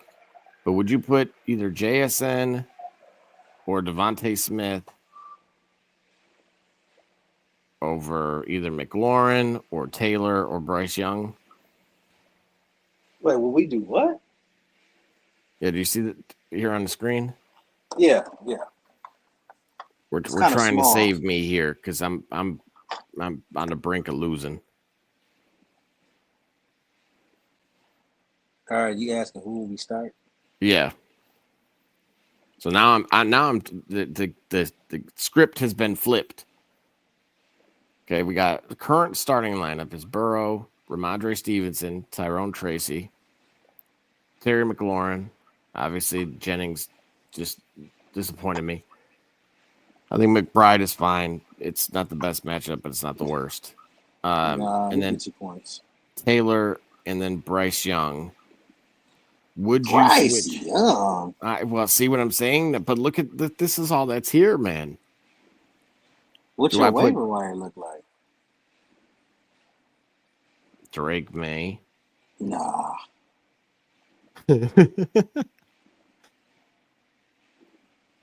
Yeah, it's bad. But it flexed Demario Douglas and Michael Pittman, who right now I would bet on the under for his prop this week. And then Romeo Dobbs. Like that's how Romeo Dobbs, he too wishy-washy. Yeah, it's playoff time. That's why I'm saying I'm even torn on Tracy here. You can't go wrong with Bryce Young. Oh. Yeah, I keep Young in there. Do we feel like he could? I'm gonna have to look at the numbers. Well, I don't see nobody that's gonna score more than Bryce Young that you have on your bench. Right between. Oh, here we go. McLaurin top 5. So glad I have Terry. So here's the problem, guys. I think it's not so much just the fact of who I have. It's like we've talked about often with everyone else. It's who we're going against. I mean, if you look, Lamar, Jacob, Dowdle, someone we just talked about, Nico Collins, somebody we talked about, Joe Mixon, somebody we talked about, Tyreek Hill, someone we talked about. Like it might be over with. It might be curtains. Yes, it might be a wrap. Might be a wrap. Jackson Smith and Jigba over Tracy. Maybe it depends on who they're playing. Yeah, I'm shaky on that Tracy pick as well, my boy. I don't know about that one, but I don't know who else you would put in this place either. Yeah, I'm kind of with you guys on that. That potentially the only thing I could move around is Tracy out. That's the only person I would think about moving out of that lineup was Tracy, but I don't know who you replace him with or who you got on the bench. I said I like Bucky, but Bucky still, limited practice, hamstring injury. Like, is it going to be worth starting Tracy knowing he's not even 80% ready to go? Right. How much limited practice did he have this week? You know what I mean? Like, what's right? Yeah. Like, did he perform at all in practice? Was it another one of those? He practiced 2 days, was out a day, practiced another day, was out another day. Like, that's what it was last week. And you see what he did last week? Absolutely nothing. So here's the thing, though. Tracy would be top 5 on the season at a 22% check down target rate if DeVito checks it down. If he has time to check it down. Right. And that's the thing. So Baltimore also is 31st in rushing yards per game to opposing running backs. So basically, if this thing gets blown wide open, Tracy could end up being very fantasy relevant in that RB3 spot. My concern is Denver's defense, man, for Jonathan Taylor is probably going to be curtains. They going to go off. Jonathan and that's Taylor's that's going to go nuts. Like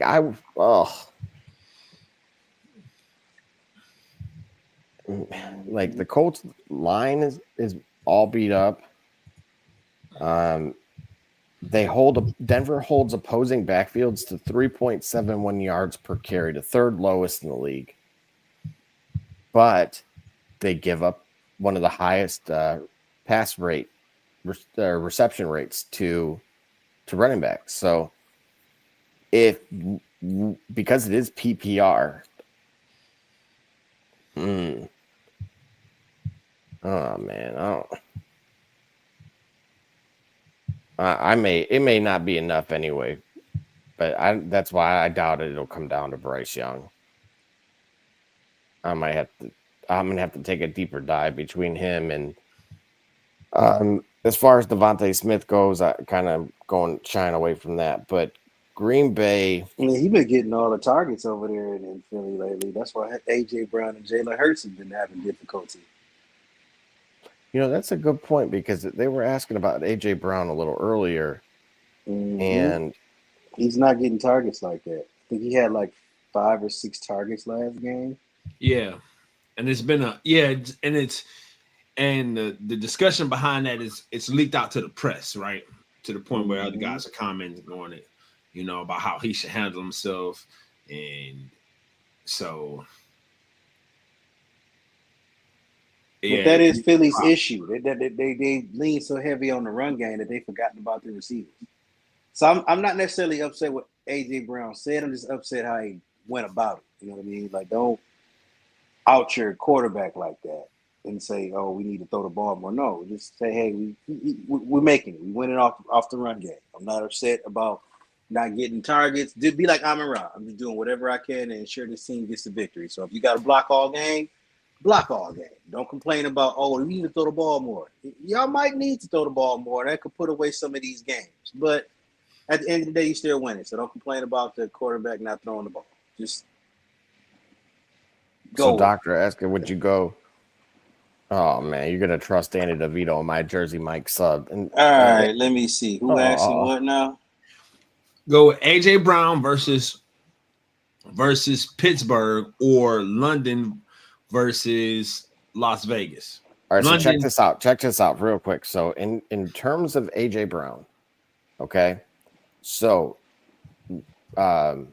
Pittsburgh leads the league in single high coverage at 70%. Jalen Hurts murders that coverage. So he's QB1 in that. He's QB2 in passer rating. And not only that, the reason for his success in that scheme, against that scheme, is A.J. Brown. A.J. Brown and Drake London. So check this out. A.J. Brown averages almost 4 yards per route run against single high. He gets a 33% target share and a 44% first read rate and 55% air yard share against that. So I don't care. And not only that, the Steelers are top 10 in highest explosive play rate. And here's the thing, 2 outside receivers, of course, and they're also going to shadow him with Joey Porter Jr. But here's the thing, Pro Fantasy Focus, as I've told you guys before, just because somebody's getting shadowed doesn't mean they're actually good. What kind of league is one? What's that? I'm sorry. Go ahead. I thought my mic was muted. I'm talking to myself out loud. I was trying to figure out what kind of league Killer is in. PPR. I don't know what kind of league he's in. My fault. I gotta get better at muting my mic. I talk to myself a lot when I'm doing this kind of stuff. I'm sorry. Are you all right? I talk to myself. My band. Ain't nobody what are you talking about? I talk to myself a lot. My fault.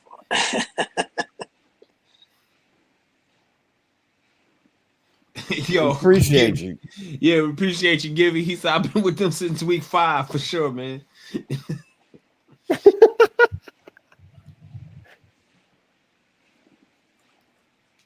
Wait a minute. Hey, we lit.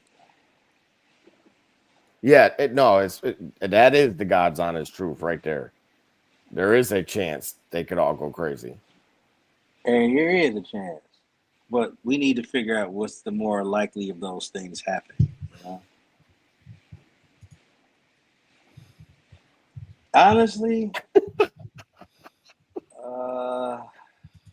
looking at matchups here, I feel comfortable saying that Bills or Lions. Oh, that's what he was asking. That's a tough matchup. I would start Drake London over A.J. Brown just because of the Vegas defense, honestly. But what about the quarterback play? Ain't no comment. Kirk Cousins. I like him because if they give Kirk Cousins time to throw the ball, Vegas CBs are kind of trash. So I mean, Drake London's gonna have a field day with them. Okay. I would start Drake over A.J. Brown just because A.J. ain't been connecting with Hurts like that, and I see Drake London having a little bit easier time with those weak CBs over there at Vegas. As long as Kirk Cousins has time to throw the ball, he gonna get it to Drake for sure. Either him or Robinson. Using the standard league. Yeah, I'm most definitely taking London for sure. I'm going the opposite way though, but he wasn't asking me. I can't disregard that data, but at the same time, you're gonna go with AJ Brown. I pick London. Of course, he's going with AJ Brown. He's a numbers guy. He's probably looking at all the analytics on the over unders and all that. Air share time. He got the cheat codes over there. He got the cheat codes over there. He don't be sharing with nobody. He got all the cheat codes in like a little notebook. Got this. Yeah, here's what makes me sick though. We had my whole lineup up, right? And I'm talking all this stuff about how great AJ Brown's gonna do. Yeah. And how bad Joey Porter, who's gonna shadow him, is. There's only 10 or 13 other corners that are worse than Joey Porter. And one of them is Tyreek. So that tells you how bad he's been playing. Yeah. And so, but here's the thing. In my notes, I have Devontae Smith doesn't have any narrative to fuel his fire, but he's a consistent option. Yeah, come on, man. Yeah. That's how I end up losing. I can't play him.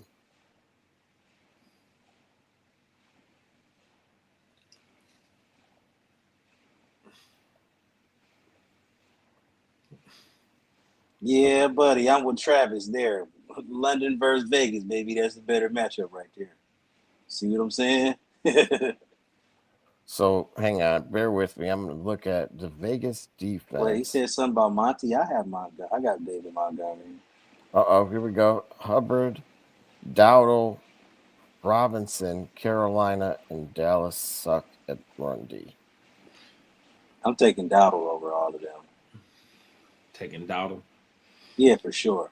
I'm taking Dowdle.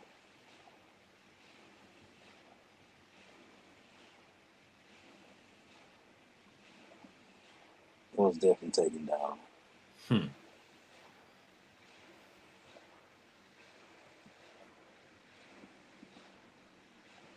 Oh, he's playing against Burrow, Chase, and Sharp. Charbonnet straight. I got him too. He ain't really been doing too much for me, so I've been struggling bouncing back and forth between him and Walker. Like once Walker got hurt and just kept coming back and forth from that injury, he just haven't quite been the same. So I've been kind of bouncing around between him and Charbonnet. They'll get you enough points, but if you want to win a game, those aren't Kenneth Walker was before injury, but Charbonnet's not the running back that's going to win the game for you. He'll help you stay in the game, but he's not the pick for you to win. Well, Charbonnet had 36 points last week. Right, but that was because he's inconsistent, bro. He's okay. Inconsistent. He's not always scoring 36 points. He only did that because Walker was on some injury crap. So, when Walker's in there, injured or not, with the amount of touches that Walker gets, it's almost like, why would I start Charbonnet if Walker's, healthy? Why would you? He's gonna get a majority of the touches, and then when Charbonnet does get touches. It's not the same matchup though, Givy. Who's consistent, Givy? Charbonnet? I have Charbonnet. He's not that consistent. Yeah, I want to talk everybody off the ledge on that one. Every time he's start, he has 16 plus. I thought he had said a standard league. Here we go. I could do. Okay, yeah, put up Charbonnet's stats. Like I said, he's not consistent enough for me. I don't like it.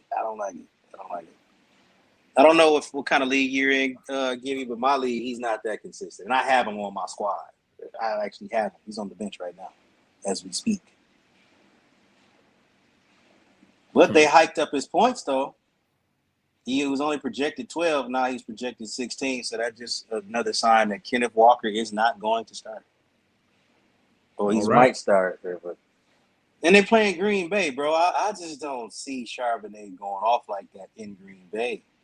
Like I said, when I say he's not consistent, like, look, 38 points last game. Game before that, 12. Game before that, 2. Game before that, 2.5. Week 10, bye week. Week 9, 5 points. Week 8, 11 points. Week 7, 1 point. Like, come on now. Like, he's not consistent, bro. He's not consistent. Like I said, he'll get you points to keep you in a fight, but he's not going to help you win that fight. Got Travis checking in on Facebook saying, Hubbard's backup, the rookie, just got placed on IR. They elevated some sort of practice squad guy. He's going to get plenty of touches. Yeah, absolutely. Completely agree. The workload is never the issue when it comes to him. I do realize he's the backup, Gibby. I'm just saying, I don't know what kind of league you're in, but in my league, he's not producing like that. As I said, my league is different than yours. In my league, he's not doing enough to get the points that you're seeing in your league. So I said that's not enough. It's not enough.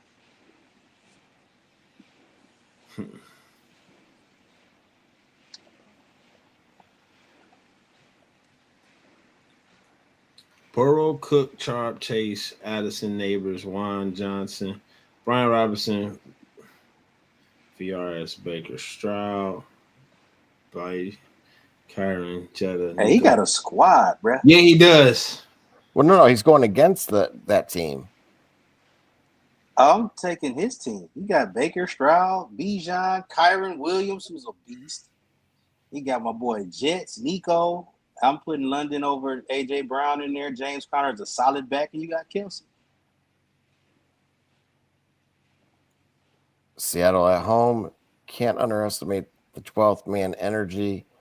I get it. And he's just too inconsistent. If he had back-to-back weeks of amazing games, then okay, I can see y'all point. But in my league, like I said, it's different over here. He don't get the points that y'all are getting in y'all league. Like I said, he's scoring low over here. Yeah, that totals at 46.5 and 2.5, actually in favor of Green Bay. Just for context, guys, because I know you've obviously talked about Charbonnet quite a bit. His rush yard prop is at 61. Okay. And combined rushing receiving yards is at 95. So to Gibby's point, it does appear that he'll get double-digit fantasy points. Does he get the tutty or not? That's what I'm going to kind of dive into now, but it does seem like a solid option. I said he'll get you points, but he won't win. Burrow Chase scares me. I'm hoping for some rain and wind in Tennessee. Well, remember that Tennessee secondary that, yeah. They're atrocious.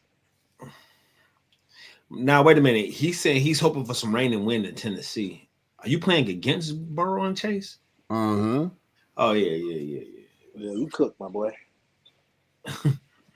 So he's got the Baker Stroud option, the Bijan, Kyron, and Nico, AJ, London, James Conner, or Kelsey. I mean, I like his team better than the other guy's team, but that Jamar Chase Burrow hookup in Tennessee, he about to fry Tennessee, bro. That might be the only thing that mess you up this week is Chase and Burrow, because they're both on the same team against the dudes you playing against. Like, yeah. Oh. Man, that's gonna be rough for you tomorrow. But other than that, I feel like your team will have a better day. It's just those two players I feel like you gotta watch out for. That's it. I feel like he'll have the better matchup. Bring up Gibby's comment. Yep. Here we go.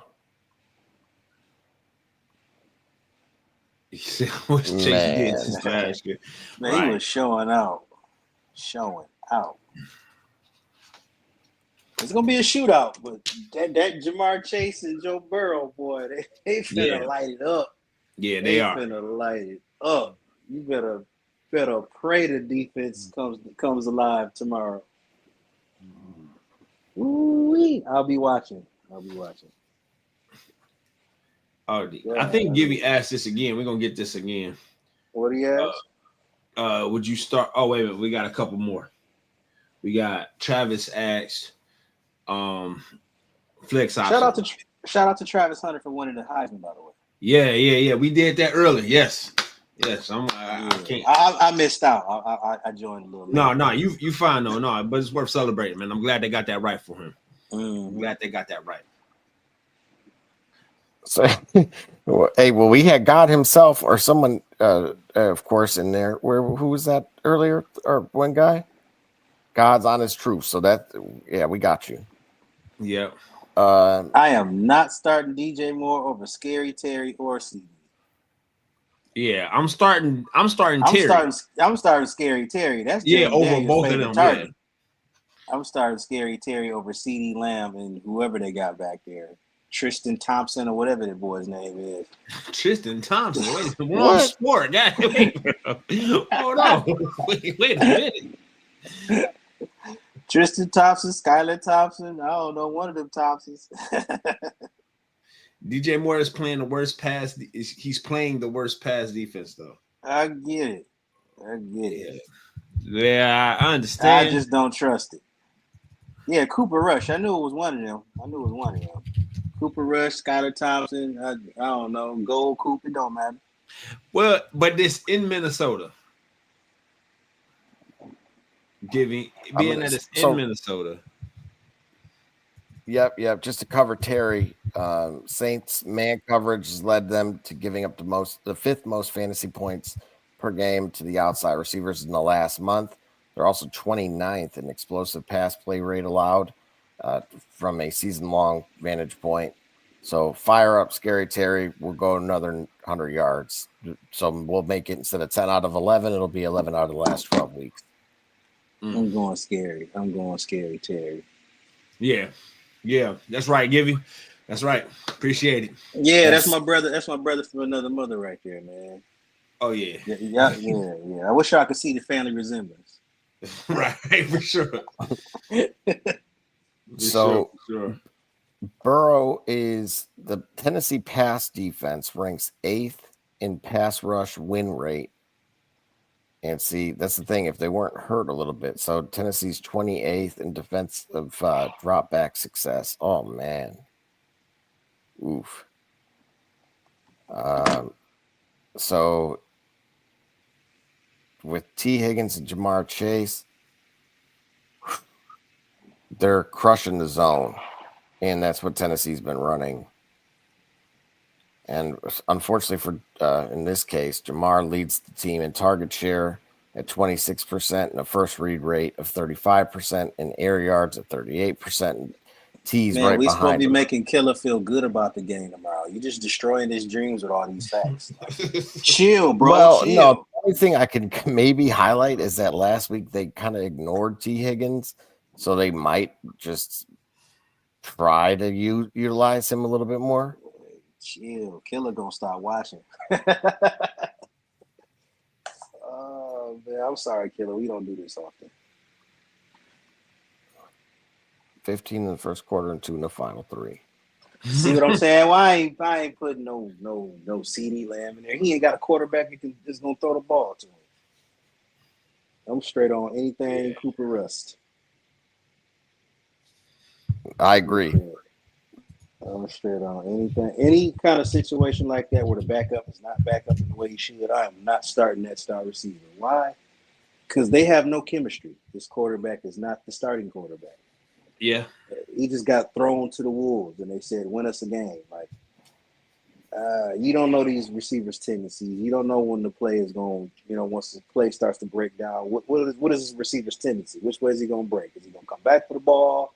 Is he going to keep running his route? And I didn't see the pocket break down. Like, all that stuff matters when it comes to what receiver I'm going to start. Oh, Givey, I told you, man. Givey, I'm doing advice now. I'm coaching. I'm in the advisory committee, right? I'm not with a team. I'm a consultant this year. He was so sick after losing, man. He needed to take a year off. I had to. Now I can get back into it. Now I recognize what I can do. So I'm giving the advice this year. But I had mentioned that giving. But we'll be back for fantasy football with a team next year for sure. Who do all that Baker or Stroud? I got to hit on QB. Who do the Texans have Baltimore defense, DST, so I need them to go ham also. I've said I'm taking Stroud at home versus Miami. Oh, okay. And then Baker plays who? Baker's at LA versus the Chargers. Okay. So I'm gonna take the matchup between Stroud at home. Yeah, Stroud at home Baker versus Miami. Coming off a bye week. I'm taking coming off a bye week. They're healthy. They all got fresh legs. Nico Collins ready to get out there and make up for some of that lost time he had during his injury. Like, and Mixon's gonna be hot. So Mixon will be back hot. I forgot. Oh yeah, I'm taking Stroud, baby. Mixing with the check downs, Nico for down low. Mm-hmm. No Diddy. Pause. No Diddler. Yeah, no, but we got that. Yeah, Gibby. Yeah, for sure. I'll be back. All right. Yeah. So one final thought from Killer Kev again, with just to recap those numbers on Stroud. The path to beating Miami is in the passing game. Pass defense 25th in defensive success rate, 9th in defensive rush rate success. So again, the problem is that when I had that chart up a little earlier, Stroud his numbers have plummeted basically since about week 5. And they are kind of a good get right spot. And that's where I'm saying, like, guys like Nico Collins should be getting played this week. So the Dolphins rank 4th in passing yards per game and 7th in passing touchdowns. Remember, we just watched Aaron Rodgers. That dude was light him up, bro. That's what I'm saying. Like, they made him look like he was young Aaron Rodgers in Green Bay. If I'm going to say this look right like now, the season wasn't a dumpster fire. Right. He looked like he was playing for a playoff hopes. Like, so I thought they had a first round bye week the way they was out there throwing that ball. The only last thing I want to check is quarterbacks versus the Chargers. So we had passing 257 from Gardner Minshew, 245 from Justin Fields, 84 from Bryce Young, 245 from Mahomes, 216 from Bo Nix, 145. You giving us yards? How many passing TDs? 1, 0, 1, 1, 2, 1, a couple zeros, and then 1 from Jameis, 2 from Will Levis, 3 from Joe Burrow, 2 from Lamar Jackson, 0 from Kirk Cousins, 1 from Patrick Mahomes. That's not why I don't like Baker Mayfield here. Right. Unless we think Baker Mayfield is in the same category as Lamar Jackson or Joe Burrow. Yeah, but understand this. For Baker Mayfield to have an outstanding game tomorrow, it'll take everyone by surprise, right? We trying to figure out, like, hey, what's the tendency? The favorable matchup would be a top tier quarterback at home coming off of a bye week with something to play for, which is a first round bye or a first round or hosting a playoff game, much like they did last year. I like where Stroud is and where that team is, so that's why I'm picking Stroud. Yeah, like I said, off a bye week, Stroud for sure. For sure. Healthy Texans team, I'm taking them. And they at home? Like, come on, bro. Stroud is the obvious choice on this one. Yeah, sorry, Gibby. We understand. Yeah. Oh, and yeah, to that point, Gibby, and I think we're gonna get out of here, fellas. All right, I'm on. Yes, sir. To that point though about Bryce Young. Remember what I said a short while ago. At this time in the season, certain things are already established, but we look at Bryce Young. Oh, come on.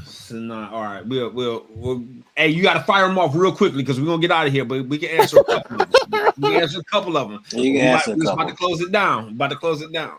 But yeah, so get your fingers typing real quick. Get them questions in. But real quick, Bryce Young, right, we talked about his last few games. The season's kind of, it's lost for them, but they're getting it together. But teams are starting to figure it out, right? Mm-hmm. Kyler or Knicks. Start Knicks. Yeah, I'm taking Knicks for sure. Start Knicks. Right, because what they said they got Indianapolis in Indy. They're at home versus Indy. Yeah, he's gonna torch him. Yeah. If I have MHJ, help me out, guys. Marvin Harrison Jr. No, it doesn't matter. No, it doesn't matter. It only matters. Who does Arizona have? It only matters if he can get Marvin Harrison Jr. the ball. That's an inconsistent quarterback wide receiver tandem right there. Like week 1, they'll put up 50 points. Then weeks 2 through 5, they're gonna put up 10 points. And Njoku's not playing. I don't know how to say it. I'm gonna say Sonar. David Njoku. Yeah. So I'd start Otten. Yeah, for sure, Otten. Or Stone Smart if you want a sneaky play. Yeah, if you can acquire Stone Smart, then do that. But otherwise, safe play. But remember, it's Otten. Yeah. If Njoku played, then I would have said David Njoku. Yes, correct.